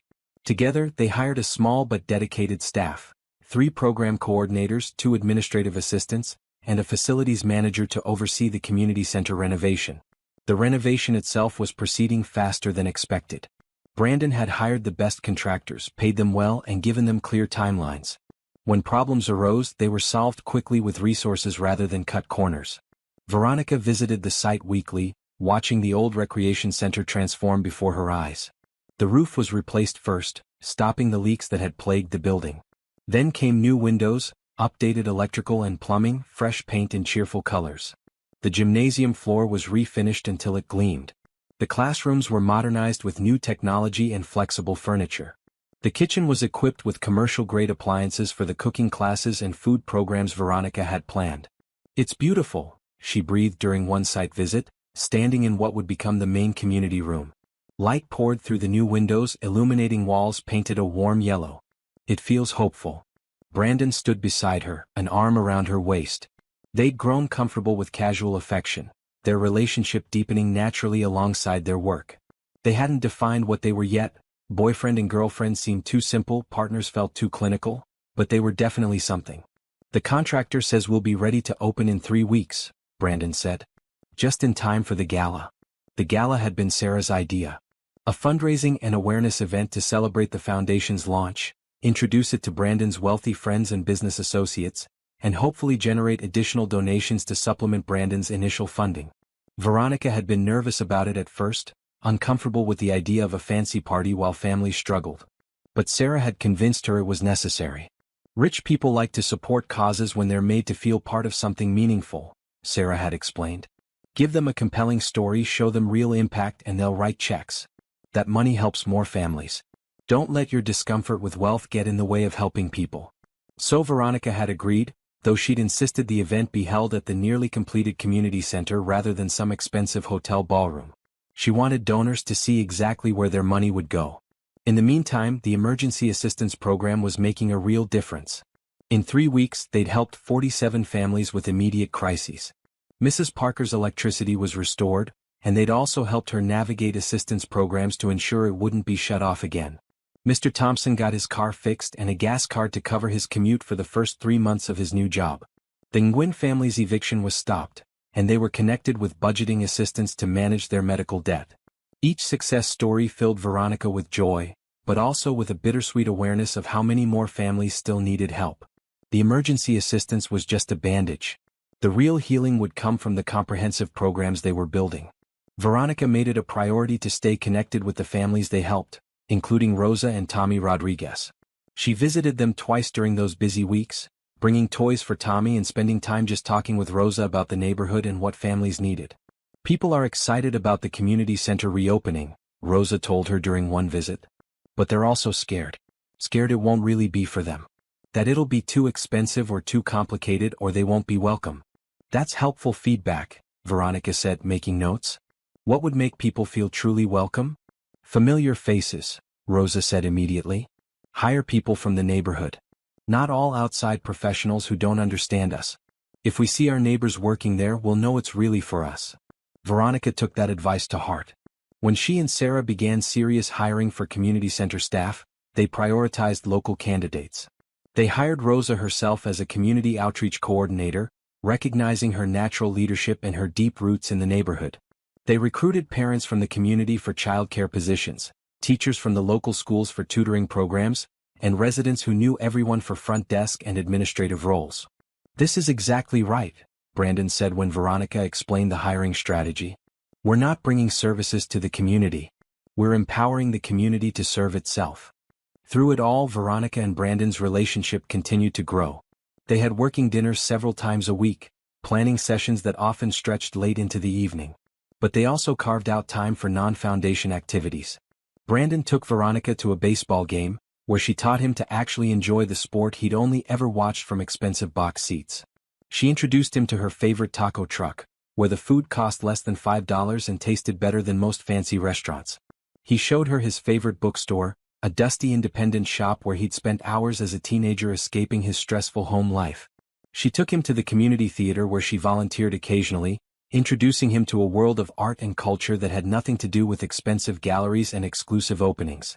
They were learning each other, fitting together piece by piece like a puzzle, gradually revealing its picture.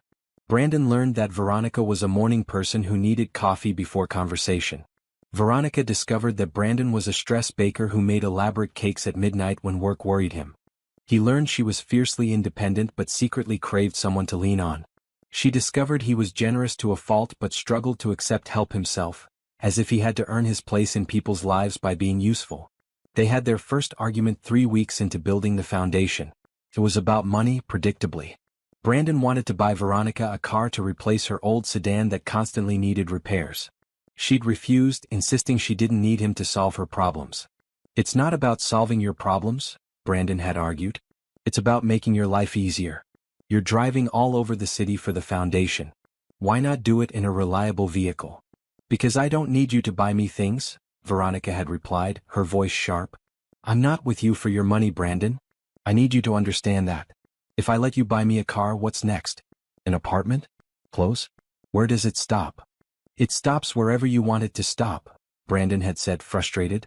I'm not trying to control you or buy your affection. I just hate seeing you stuck on the side of the road with car trouble when I could easily prevent it. They talked it through, both of them working to understand the other's perspective. Veronica helped Brandon see that his desire to help sometimes felt like he was implying she couldn't handle things herself. Brandon helped Veronica understand that accepting help wasn't the same as being dependent or mercenary. They'd compromised. No new car, but Brandon's mechanic would do a thorough inspection and necessary repairs on her current vehicle, with the foundation covering the cost as a business expense since she used it for work. We're going to have more disagreements, Brandon had said after they'd resolved the argument. We come from such different worlds. Good, Veronica had replied. Disagreements mean we're being honest with each other. I don't want a relationship where I pretend to agree with everything you say just because you're wealthy and I'm not. I don't want that either, Brandon had assured her. I want you to call me out when I'm being stupid or insensitive. I need that.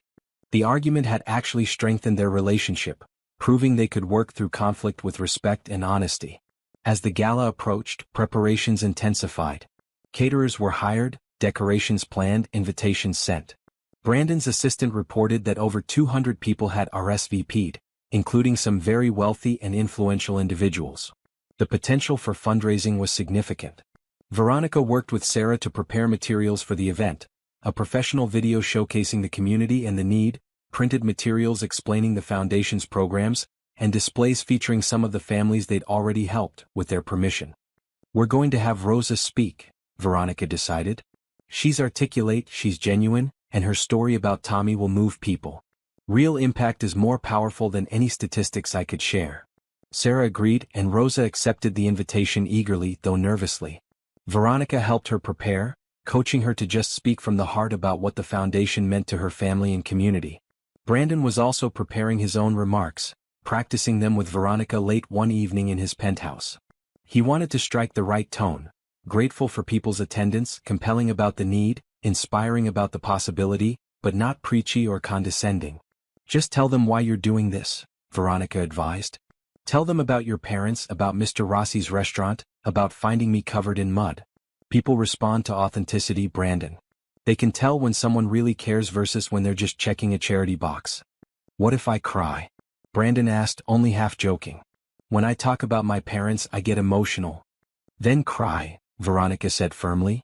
Let them see that this matters to you personally. That's what makes it real. The night before the gala, Veronica and Brandon did a final walkthrough of the community center. The contractors had finished just in time. The building gleamed, fresh and inviting.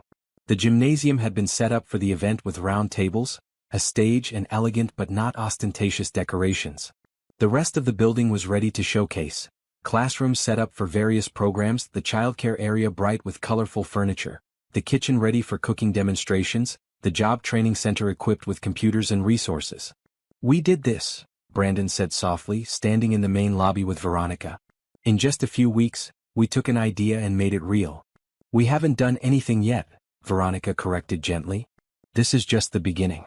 The real work starts when we open the doors and families start coming through them.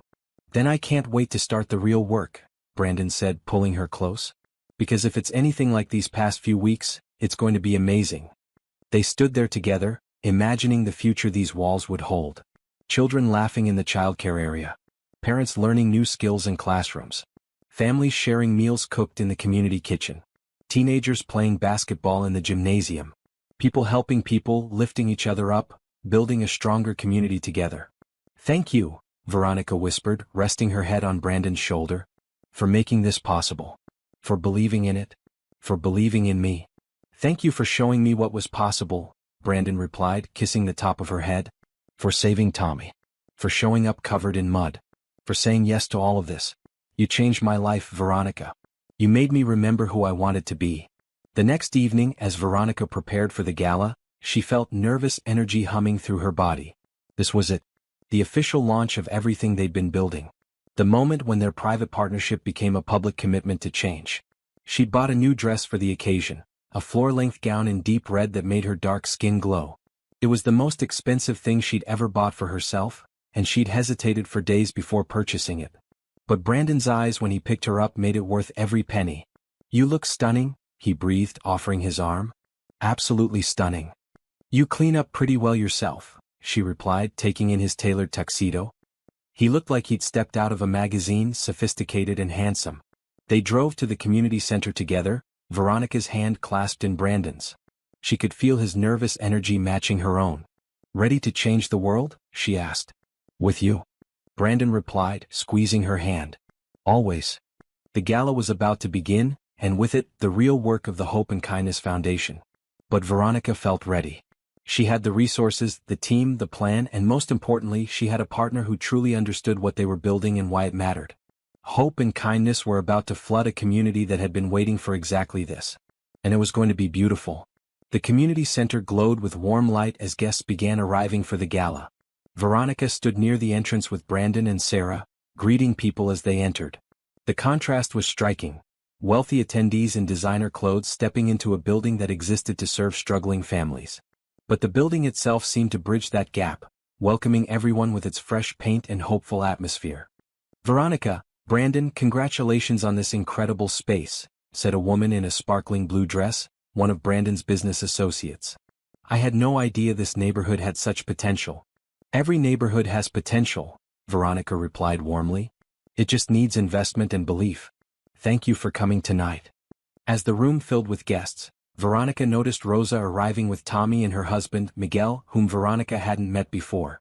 They looked nervous, dressed in their best clothes but clearly uncomfortable among so much wealth. Veronica immediately went to them. "Rosa, you look beautiful," she said, hugging her friend. "And Tommy, look at you in that suit. Very handsome." Tommy grinned shyly, staying close to his mother. Miguel shook Veronica's hand firmly. "Thank you for inviting us. For all of this.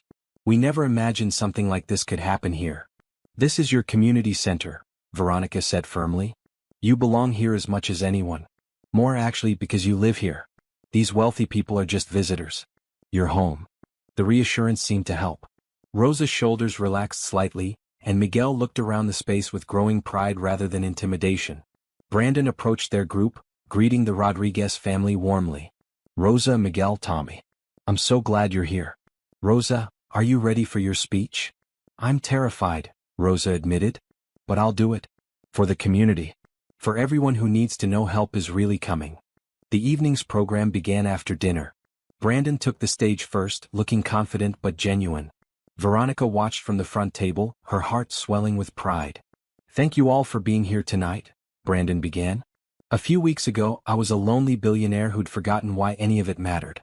I had money, success, everything society says should make you happy. But I was empty inside, going through motions, living a life that felt meaningless despite all its comfort." The room was silent, people leaning forward to hear. "Then I went on a blind date. The woman who showed up was covered head to toe in mud. Her dress was ruined. Her hair was a mess. She looked like she'd lost a fight with a swamp. My first instinct was to leave, to write off the evening as a disaster." Soft laughter rippled through the audience. "But I didn't leave. I stayed to hear her story. And what she told me changed my life." Brandon's voice grew thick with emotion. "She'd been on her way to meet me when she heard a child screaming.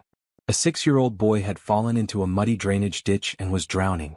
This woman, who had everything to lose by being late to our date, didn't hesitate. She kicked off her heels and climbed into that ditch. She saved that little boy's life." Brandon paused, looking directly at Veronica.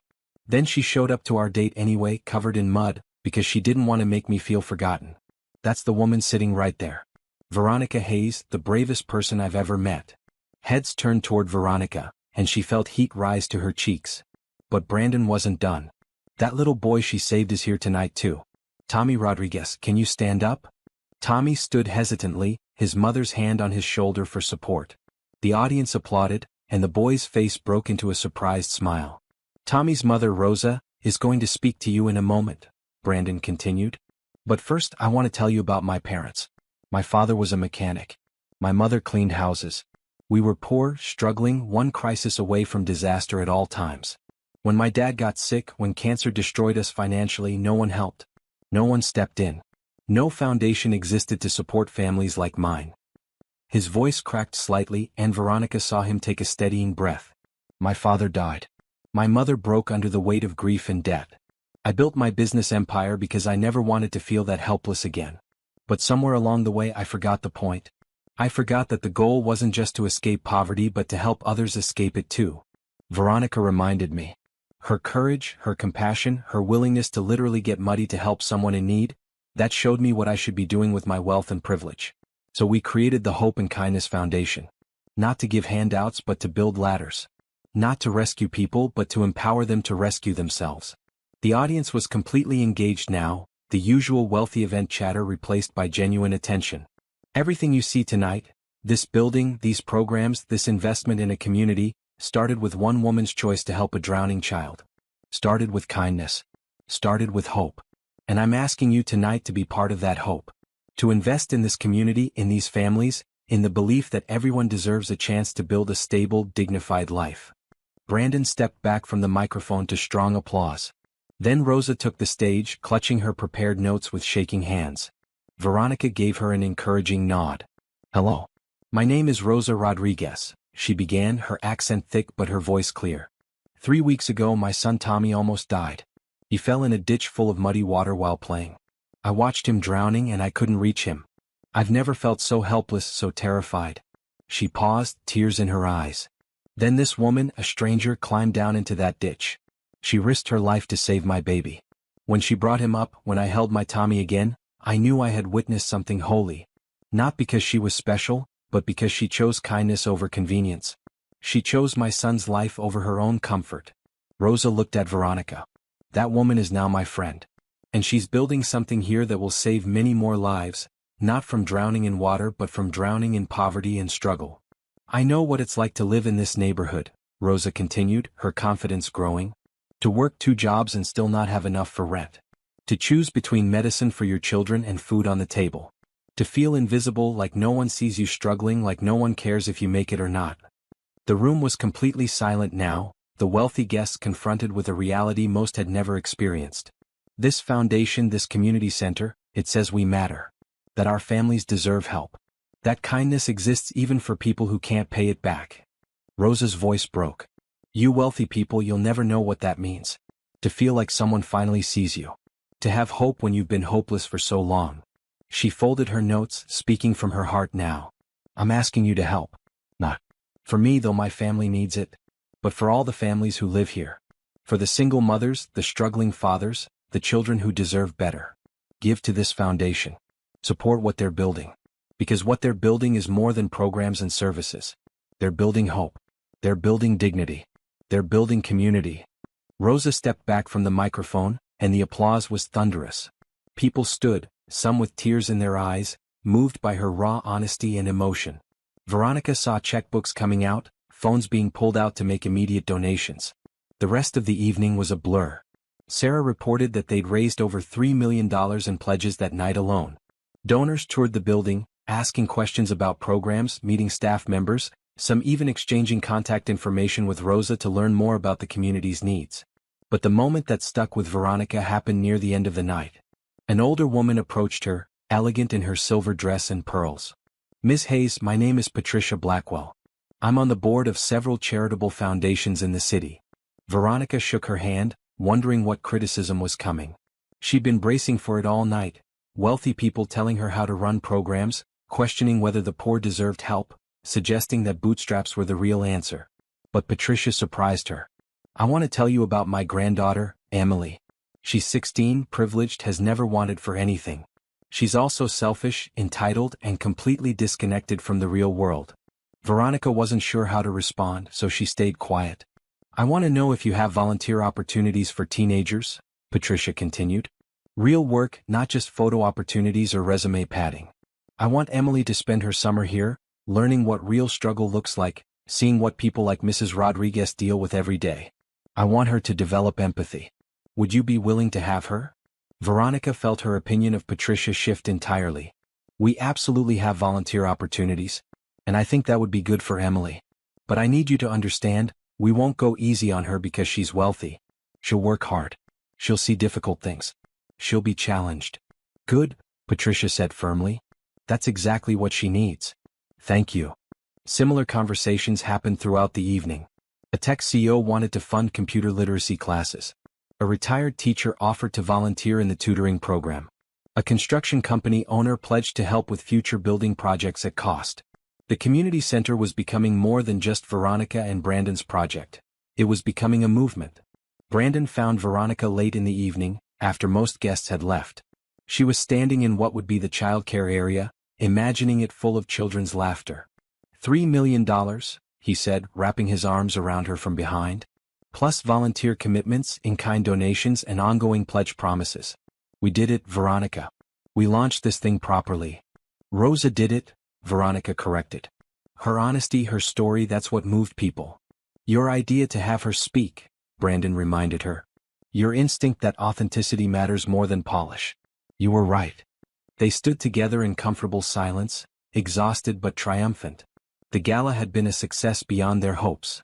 The foundation was real, funded, supported by a community of donors who seemed genuinely committed to helping. Can I tell you something? Brandon said quietly. Always. I'm falling in love with you, he confessed. Actually, I think I already have. Completely. Irrevocably. In love with who you are, what you stand for, how you make me better. I know it's fast, I know we've only known each other a few weeks, but I can't deny what I feel. Veronica turned in his arms to face him, her heart racing. I love you too, she whispered. I think I started loving you when you didn't walk away from the mud-covered crazy woman in that restaurant lobby. When you chose to understand instead of judge. When you believed me. Brandon kissed her then, soft and deep and full of promise. When they finally broke apart, both were smiling. So we're doing this? Brandon asked. Building a foundation and falling in love at the same time? Seems like we already are, Veronica replied. Might as well admit it and enjoy it. They laughed together, the sound echoing through the empty building. Tomorrow the real work would begin. The doors would open, families would start coming through, programs would launch. But tonight, they'd proven that hope and kindness weren't just nice ideas. They were powerful forces that could move hearts and open wallets and change communities. And they'd proven that two people from completely different worlds could find each other, understand each other, and build something beautiful together. Hope, kindness, and now love. The foundation was built on all three. The official opening day of the Hope and Kindness Foundation Community Center arrived on a bright Saturday morning. Veronica woke early, too excited and nervous to sleep. Brandon had stayed at her apartment the night before, both of them too wired from last-minute preparations to want to be alone. Today's the day, he said, pulling her close as they lay in bed watching the sunrise through her window. How do you feel? Terrified and excited in equal measure, Veronica admitted. What if no one comes? What if they come but don't feel welcome? What if we miss something important? Then we'll adjust and do better, Brandon said calmly. This is a journey, not a destination. We're going to make mistakes. What matters is that we're trying and that we're committed to learning. They arrived at the community center 2 hours before the official opening. Staff members were already there, setting up registration tables, arranging welcome materials, doing final checks on all the program spaces. Rosa was in the lobby, directing traffic with natural leadership. Everything looks perfect, she assured Veronica. Stop worrying and trust that we're ready. At 10 o'clock they unlocked the doors. For a terrifying moment, no one appeared. The staff exchanged nervous glances. Then, slowly people began trickling in. Families from the neighborhood, curious and cautious. Single mothers with children. Elderly residents who remembered when the building had been opened before. Teenagers who'd heard about job training programs. By noon, the center was buzzing with activity. The childcare area had 12 children playing and learning, their parents either enrolled in classes or meeting with counselors about emergency assistance. The job training center had 15 people working through computer literacy programs. The food pantry had a steady stream of families selecting groceries. The basketball courts had pickup games going, providing recreation and community. Veronica walked through the building with Brandon, greeting families, answering questions, soaking in the reality of what they'd created. This was real. People were being helped right now because of choices they'd made just weeks ago. Miss Hayes. A young woman approached tentatively. She looked to be in her early 20s, with a toddler on her hip and exhaustion in her eyes. I heard you can help with rent assistance? I'm 2 months behind and my landlord is about to evict us. Come with me, Veronica said warmly, leading her to one of the private consultation rooms. Let's talk about your situation and see what we can do. The next hour was spent reviewing the young woman's circumstances. Her name was Ashley Williams and she'd been working full-time until her childcare fell through. Without reliable care for her daughter Lily, she'd lost her job. Now she was drowning in debt, facing eviction with no clear path forward. How much do you need to avoid eviction? Veronica asked. $2,400, Ashley whispered, as if saying the number aloud made her failure more real. I know it's a lot. If you can't help, I understand. I just thought I'd try. Veronica pulled up the emergency assistance system on her computer. We can cover your back rent. That solves the immediate crisis. But let's also talk about preventing this from happening again. Do you want to go back to work? Ashley's eyes widened. You'll help with the rent? Just like that. Just like that, Veronica confirmed. That's why we exist. Now about work. I loved my job, Ashley said, tears streaming down her face. I was an administrative assistant at a law firm. But I can't work without childcare and I can't afford childcare without work. It's impossible. It's not impossible, Veronica said gently. We have a childcare program here. Certified teachers, quality care, subsidized rates based on income. Lily can come here while you work. Would that help? Ashley was sobbing now, overwhelmed by sudden hope. You can really do this? This isn't a trick? It's not a trick, Veronica promised. It's what we're here for. Let me connect you with our job counselor. She'll help you reach out to your former employer, polish your resume and prepare for interviews. Meanwhile, the rent assistance check will be ready by Monday. And we can enroll Lily in childcare starting next week. Ashley hugged Veronica so tightly it almost hurt. Thank you. Oh God, thank you. I was so scared. I didn't know what I was going to do. You're going to be okay, Veronica said softly. We're going to make sure of it. Similar scenes played out throughout the day. An elderly man who couldn't afford his heart medication was connected with a healthcare advocate who helped him navigate prescription assistance programs. A father struggling to find work after a layoff was enrolled in job training and given professional clothes from the center's donation closet. A teenager who dropped out of high school was directed to GED classes and counseling. Brandon spent the day observing everything, talking with families, learning about their needs directly. Veronica watched him kneel down to talk with children at their eye level, listen intently to elderly residents' concerns, and take notes on suggestions for improvement. This wasn't performative charity for him. He genuinely cared, genuinely wanted to understand. Late in the afternoon, a family arrived that made Veronica's heart clench. A mother, father, and 3 young children, all looking exhausted and scared. The father, James Carter, explained that they'd been living in their car for 2 weeks after losing their apartment to a fire that destroyed everything. The insurance company is fighting the claim, James said, his voice tight with controlled emotion. They say the fire was our fault somehow, which is garbage. We lost everything. Clothes, furniture, my wife's jewelry that was her grandmother's. Everything. His wife, Michelle, added quietly, we've been staying in different parking lots trying to keep the kids safe. They haven't been to school in a week. I don't know what to do anymore. Veronica felt tears threatening but held them back. She needed to be strong to help, not to cry. Okay. Let's break this down into steps. First, immediate needs. Where are you planning to sleep tonight? We thought maybe the shelter, but they're full, James said. We'll probably just find another parking lot. No, Veronica said firmly. You're not sleeping in a car tonight. Give me a few minutes. She stepped out and called Brandon, explained the situation. Within 10 minutes, he'd arranged for the Carter family to stay in a modest hotel for 2 weeks, with the foundation covering all costs. Veronica returned with the news, watching relief and disbelief wash over the parents' faces. We also need to get your kids enrolled in school immediately, Veronica continued. Can you come back Monday morning? I'll have our education coordinator help with that. And we need to connect you with legal aid about the insurance claim. We have lawyers who volunteer here who might be able to help. Why are you doing this for us? Michelle asked, tears streaming down her face. You don't know us. We're nobody. You're not nobody, Veronica said fiercely. You're a family going through a terrible time. You're parents who love your children and are trying to keep them safe. You matter. Your struggle matters. And you deserve help. The Carters left with hotel vouchers, vouchers for the food pantry, and appointments for follow-up services. Their oldest child, a girl about 8 years old, turned back as they reached the door. Are you an angel? She asked Veronica seriously. Veronica smiled through her tears. No, honey. I'm just a person who believes everyone deserves kindness. But thank you for asking.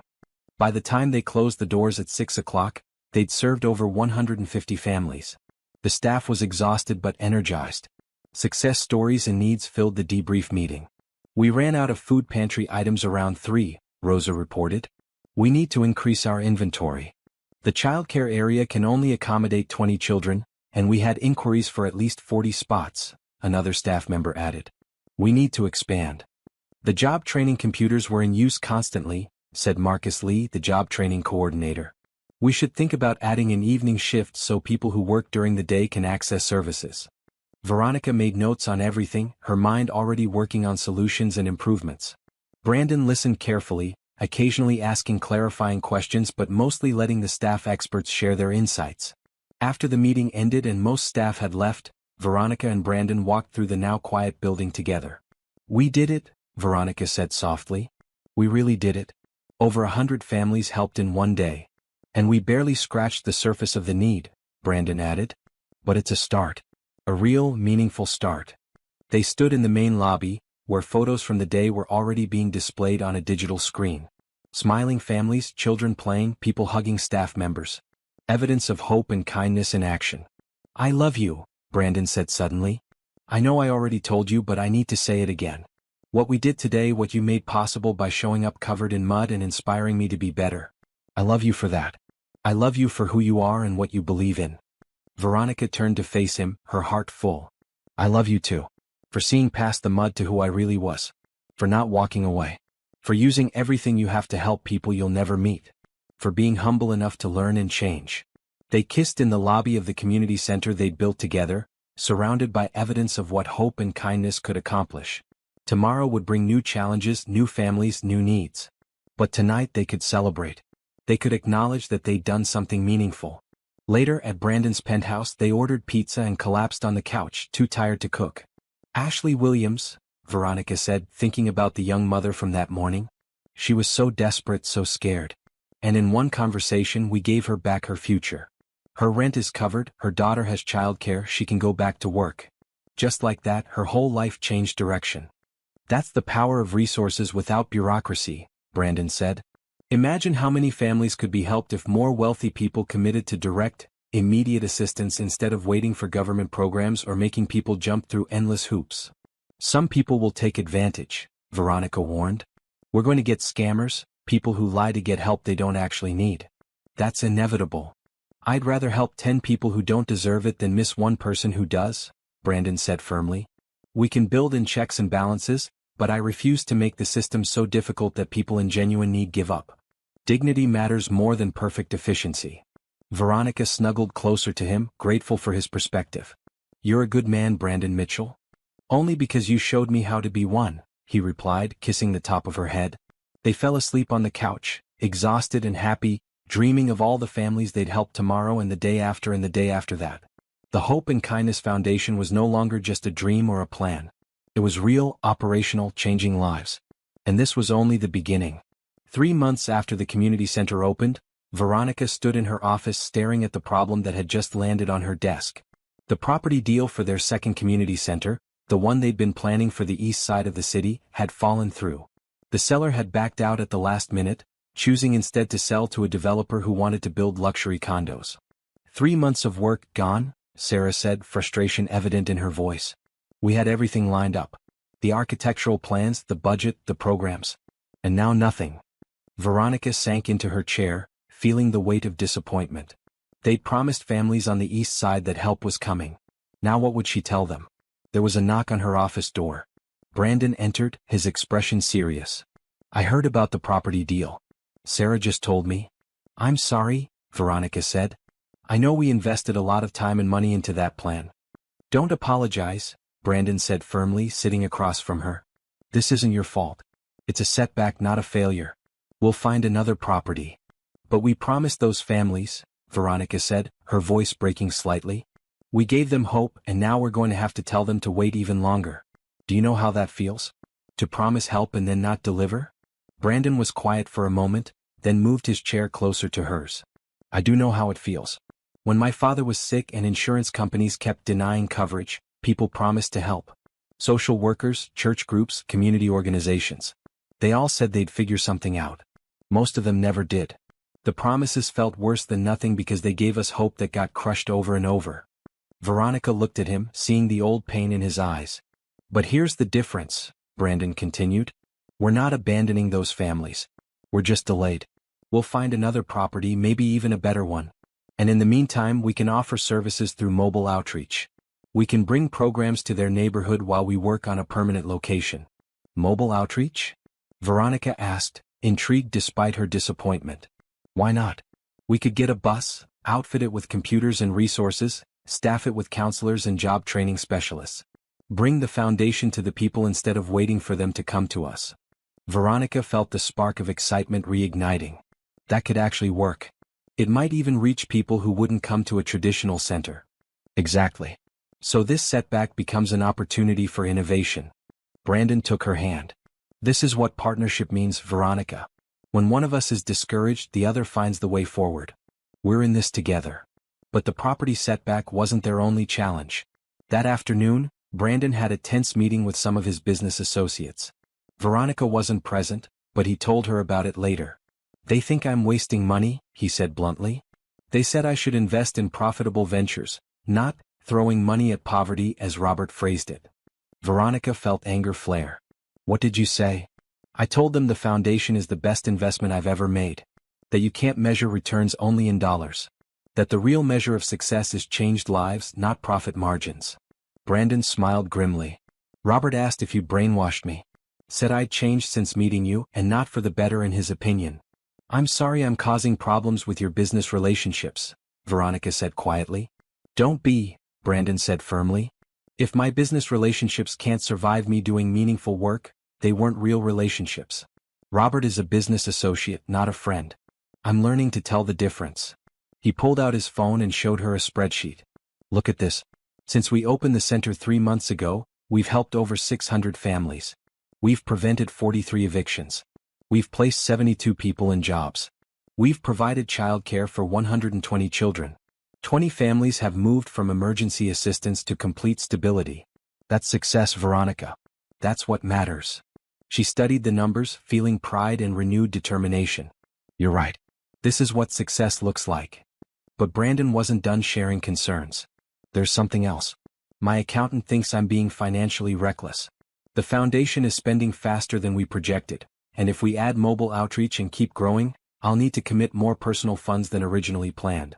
Veronica's stomach dropped. Brandon, I don't want you to sacrifice your financial security for this. Maybe we need to scale back, pace ourselves better. No, Brandon said firmly. We're not scaling back. I talked to my financial advisor. Even if I commit another $20 million to the foundation over the next 3 years, I'll still have more money than I could ever spend. I'd rather be slightly less wealthy and massively more useful. 20 million? Veronica breathed. That's an enormous commitment. It's an enormous need, Brandon countered. And I can afford it. What I can't afford is to have resources and do nothing with them while families struggle. I can't afford that morally or emotionally. Veronica felt tears threatening.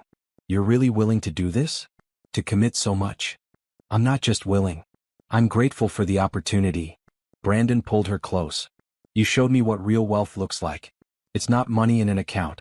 It's the ability to change lives. I'm richer now than I've ever been because I have purpose. Because I have you. Because every morning I wake up knowing today might be the day we help a family avoid disaster or achieve stability. That's wealth, Veronica. That's what matters. They held each other for a long moment, drawing strength from their partnership. Then Veronica's phone rang. It was Rosa. We have a situation, Rosa said, her voice tense. Ashley Williams, the young woman you helped on opening day? She's here and she's very upset. Can you come to the center? Veronica and Brandon drove to the community center immediately. They found Ashley in a consultation room, crying while Rosa tried to comfort her.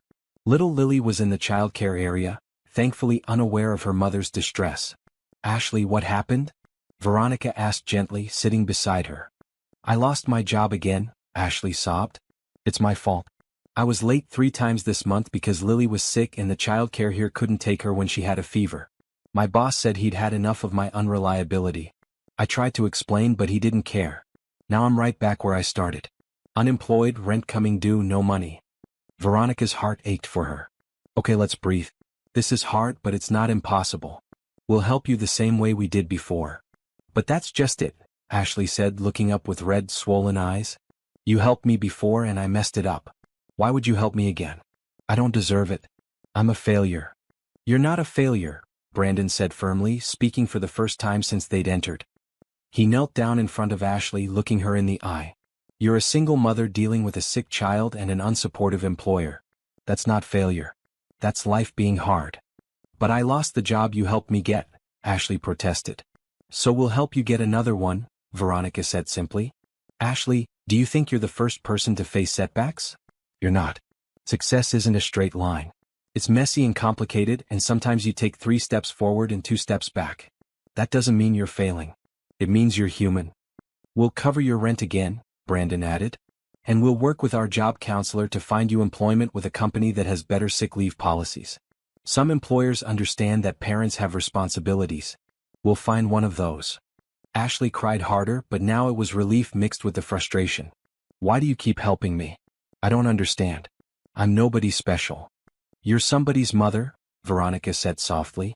You love your daughter. You're trying your best in difficult circumstances. That makes you special.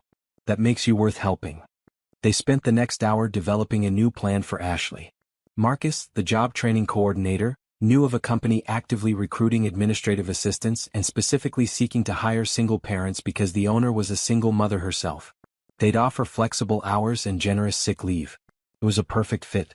I'll set up the interview for next week, Marcus said. In the meantime, the rent assistance will go through, and Ashley, I want you to stop beating yourself up. You're doing great. One setback doesn't erase all your progress. After Ashley left, calmer and more hopeful, Veronica and Brandon met with the staff to discuss systemic issues they were noticing. We're seeing a pattern, Rosa said. Families make progress, then hit obstacles that send them backward. Sick kids, unreliable transportation, employers who don't understand their situations. We help them recover, but how do we prevent the backsliding? We need to build more cushion into our assistance, Veronica said thoughtfully. Not just solve the immediate crisis but create reserves. What if every family we help gets enrolled in a match savings program? We'll match whatever they can save, building up an emergency fund so the next crisis doesn't destroy them. I love that, Sarah said. It teaches financial skills while providing real security. And we need to partner with employers who actually support working families, Marcus added. Create a network of companies that offer flexibility, sick leave, and living wages. Connect our job seekers only with those employers. We could create a certification program, Brandon suggested. Companies that meet certain standards for family-friendly policies get certified as hope and kindness employers. We promote them, send them qualified candidates, and hold them accountable. The ideas flowed, the staff energized despite the challenges they'd faced that day. This was how they'd improve, by learning from each setback, each family struggle, each pattern they noticed. They were building something that evolved and adapted, not a rigid program but a responsive system. As Veronica and Brandon left the center that evening, she felt exhausted but determined. This is harder than I expected, she admitted. I thought once we opened the center we'd just help families and everything would be straightforward. But it's so complicated. People struggle in ways I didn't anticipate. We solve one problem and 3 more appear. That's because poverty isn't one problem, Brandon said. It's a web of interconnected struggles. Housing, employment, healthcare, childcare, transportation, education. Pull on one thread and the whole web shifts. We can't just fix one thing. We have to address everything. That's going to take years, Veronica said. Maybe decades. Then we'll work for years, Brandon replied simply. This isn't a project with an end date. It's a commitment. For as long as families need help, we'll be here providing it. For as long as I have resources, I'll use them to make this work. For as long as you're willing to lead this, I'll support you. Veronica stopped walking and turned to face him. What if I get it wrong? What if I make mistakes that hurt families? Then we'll learn from those mistakes and do better, Brandon said. Veronica, you're not going to be perfect. I'm not going to be perfect. The foundation isn't going to be perfect. But we're going to be good. We're going to be persistent. We're going to care. And that's enough. She kissed him then, right there on the sidewalk, grateful for his steady presence and unwavering belief. That night, as they discussed plans for the mobile outreach bus and the employer certification program, Veronica felt the challenge transforming into opportunity. Yes, the property deal had fallen through. Yes, Brandon's business associates questioned his choices. Yes, families like Ashley faced setbacks. But none of that meant they were failing. It just meant the work was real, difficult, and worthwhile. Hope and kindness weren't just pretty words. They were active choices, made over and over again in the face of obstacles. They were what Brandon showed when he committed more resources despite criticism. What Veronica showed when she helped Ashley again after a setback. What the staff showed when they brainstormed solutions instead of giving up. The challenges weren't going away. But neither were they. And together they were building something that would last. 6 months after opening day, the Hope and Kindness Foundation had become a cornerstone of the community. The mobile outreach bus was operational, bringing services to neighborhoods across the city. The employer certification program had recruited 37 companies committed to family-friendly policies. Over 1,200 families had been served, with countless success stories emerging.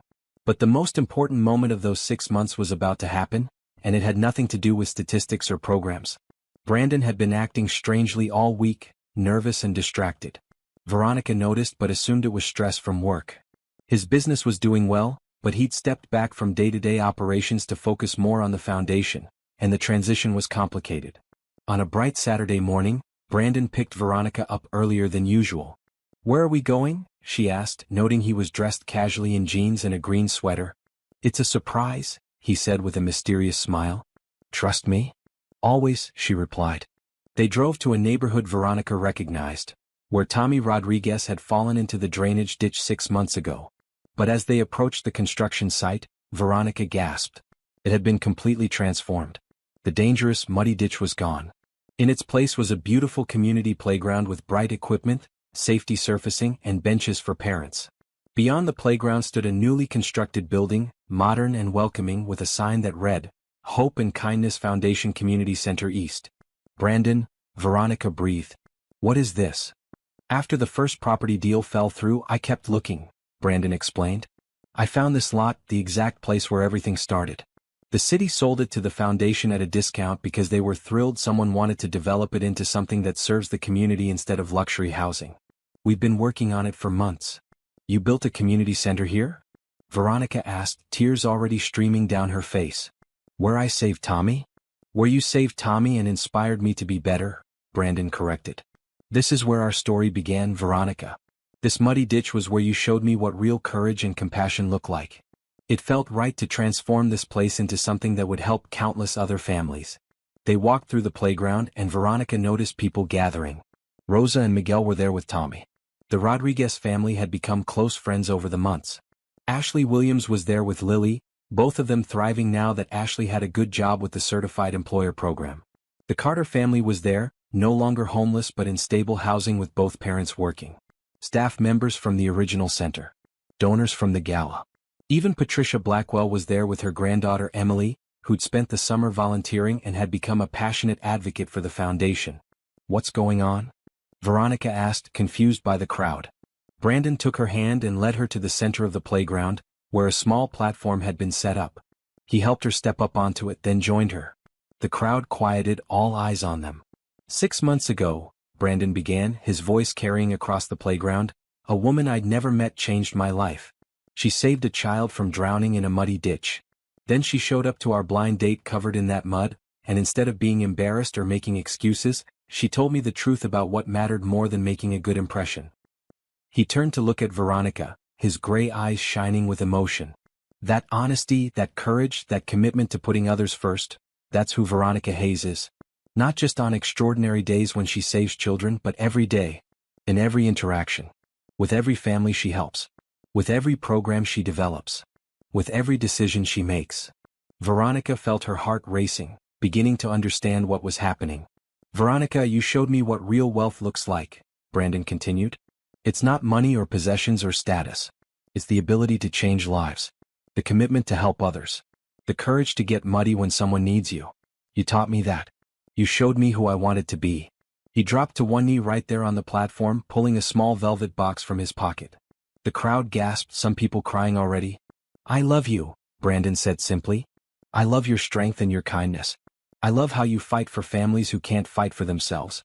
I love how you challenge me to be better, to do more, to matter. I love how you make me want to be worthy of you every single day." He opened the box, revealing a ring that was beautiful but not ostentatious. A single diamond on a simple band, elegant and perfect. "Will you marry me, Veronica Hayes?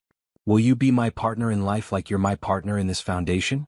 Will you continue teaching me what matters, challenging me to be better, showing me what love really looks like?" Veronica couldn't speak through the tears. She could only nod over and over, her hands covering her mouth. "Yes," she finally managed. "Yes, of course, yes." Brandon stood and slipped the ring on her finger, then pulled her into his arms and kissed her as the crowd erupted in cheers and applause.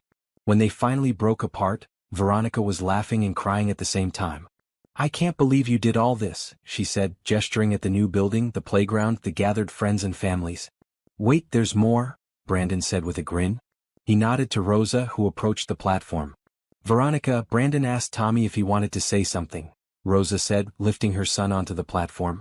Tommy, now taller and more confident than he'd been 6 months ago, looked at Veronica seriously. "You saved my life," he said in his small but clear voice. "My mama says you're a hero. And Mr. Brandon says you're going to be his wife. I think that's good because heroes should be happy. Thank you for saving me. And congratulations." He handed her a small bouquet of sunflowers, her favorite, and Veronica burst into fresh tears, hugging him tightly. "Thank you, Tommy.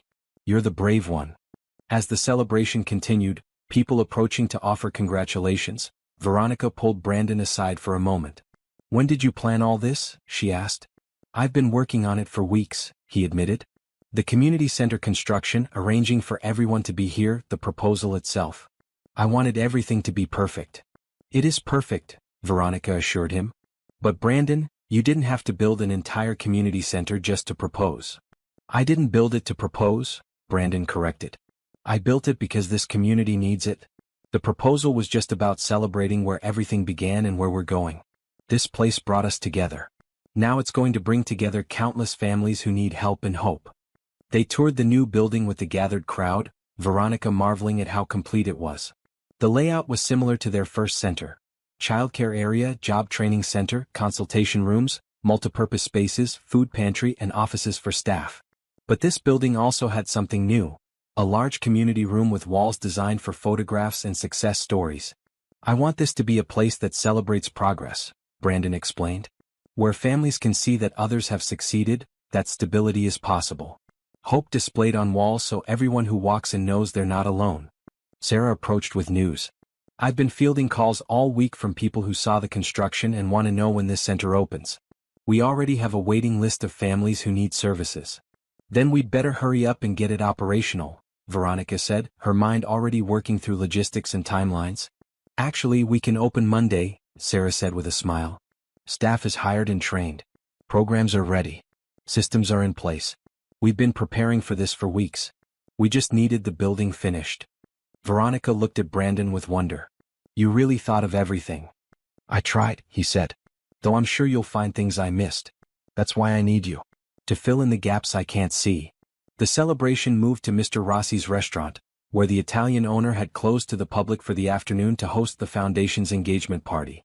Tables were loaded with food, champagne flowed, and the room buzzed with joy and conversation. Patricia Blackwell approached Veronica and Brandon, her granddaughter Emily beside her. "Congratulations to both of you," Patricia said warmly. "And thank you. Emily has completely changed since volunteering with the foundation. She understands privilege differently now. She wants to study social work in college." Emily nodded enthusiastically. "I want to do what you do, Veronica. Help families. Make a real difference. You showed me that's possible." "The foundation will always have a place for you," Veronica promised. "Sounds like we might be hiring our first college intern in a few years." As the afternoon wore on, Veronica found herself surrounded by the families they'd helped. Ashley Williams thanked her for not giving up when she'd faced setbacks. The Carter family shared that they'd saved enough for a deposit on a better apartment thanks to the matched savings program. Mrs. Parker, whose electricity had been restored on that first day, reported that her diabetic son's health had stabilized with consistent medical care. Story after story of changed lives, of hope restored, of kindness received and passed forward. Later, as the party wound down, Brandon and Veronica stood at a quiet corner of the restaurant. What are you thinking? Brandon asked, noting her thoughtful expression. I'm thinking about that first day, Veronica said. When I heard Tommy screaming. I had a choice in that moment. Keep walking to our date and arrive on time looking perfect. Or climb into that muddy ditch and help him. I'm very glad you chose the ditch, Brandon said with a smile. Me too. Because if I hadn't, Tommy might have died. But also I wouldn't have met the real you. The man who saw past the mud to who I was. Who chose to understand instead of judge. Who built all of this because one muddy woman told him about a rescue. You gave me more than I gave you, Brandon said seriously. You gave me purpose. Meaning. Well, a reason to wake up every day. What's money and buildings compared to that? Veronica rested her head on his shoulder. I love you. And I can't wait to marry you. To spend our lives building hope and kindness together. Speaking of the wedding, Brandon said, I have thoughts. But I want to hear your thoughts first. Small, Veronica said immediately. Meaningful. Maybe here at the new community center? With the families we've helped, the staff we've hired, the volunteers who've supported us. People who matter to both of us. That's exactly what I wanted, Brandon said, relief evident in his voice. I was worried you'd want something big and fancy. Nothing about us has been big and fancy, Veronica pointed out. Why would our wedding be different? Besides, I want the kids we've helped to feel welcome and included. I want Tommy to be there. And Ashley and Lily. And all the families who've become part of our story. They set the date for 3 months later, enough time to plan but not so long that anticipation became stress. The wedding would be at the new community center, with catering from Mr. Rossi's restaurant. Decorations would be simple but beautiful. No expensive band, just a local musician the foundation had helped get back on his feet. No designer dress, just a simple white gown that made Veronica feel beautiful. The wedding day arrived on a perfect afternoon in early spring. The community center had been open for 2 months and was already making a significant impact. The ceremony was set up in the main community room, where walls now displayed photographs of families the foundation had helped, their success stories a reminder of why Brandon and Veronica had found each other. Veronica walked down the aisle in her simple white dress, her mother beaming from the front row. She'd worried her mother would think the venue was too modest, but Patricia Hayes had cried when she saw the photographs on the walls. This is exactly right, her mother had said. This is who you are, baby. This is what you've built. Brandon waited at the altar in a navy suit, his eyes locked on Veronica as she approached. When she reached him, he whispered, You're beautiful.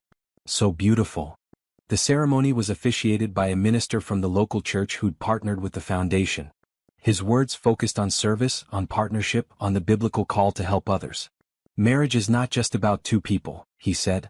It's about what those 2 people build together. Brandon and Veronica have already shown us what they build. Hope for the struggling, kindness for the forgotten, opportunity for the desperate. Their love for each other flows from the same source as their love for this community. They don't separate personal joy from public service. They understand that true happiness comes from making others happy. They exchanged vows they'd written themselves. Brandon promised to always value Veronica's wisdom over his wealth, to listen when she challenged him, to support her work even when it was hard. Veronica promised to help Brandon stay connected to what mattered, to celebrate his generosity, to build with him a life of purpose and meaning. When the minister pronounced them husband and wife, the room erupted in cheers. Tommy Rodriguez led the celebration, jumping up and down with excitement. Ashley Williams wiped away tears. The Carter children shouted congratulations. Staff members applauded. Donors smiled. The reception was held right there, tables set up in the gymnasium where children often played basketball. The food was incredible, Mr. Rossi having outdone himself with multiple courses of Italian perfection. There was dancing, laughter, toasts that celebrated both the couple and the foundation they'd built. Rosa gave a toast that made everyone cry. 6 months ago, I watched my son nearly die in a muddy ditch. I thought my life was over, that I'd lost everything that mattered. Then this woman saved him. She risked her life for a child she'd never met. That courage inspired this man to be better, to do more, to help people like me who thought no one cared. She looked directly at Veronica and Brandon. You saved my son's life. But you also saved my hope. You showed me and hundreds of other families that kindness exists, that people care, that help is possible. Your marriage isn't just about your love for each other. It's about your love for all of us. Thank you for choosing us. Thank you for showing us what hope looks like. As the evening wound down and guests began leaving, Veronica and Brandon stood in the doorway of the community center, thanking everyone for coming.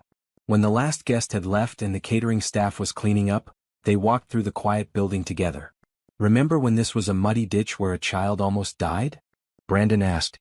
"Now it's a place where children play safely and families find help," Veronica replied. "We did that, Brandon. We transformed tragedy into hope." "We'll do that for the rest of our lives," Brandon promised. "Find broken places and make them beautiful. Find struggling people and help them thrive. That's our purpose. That's our marriage."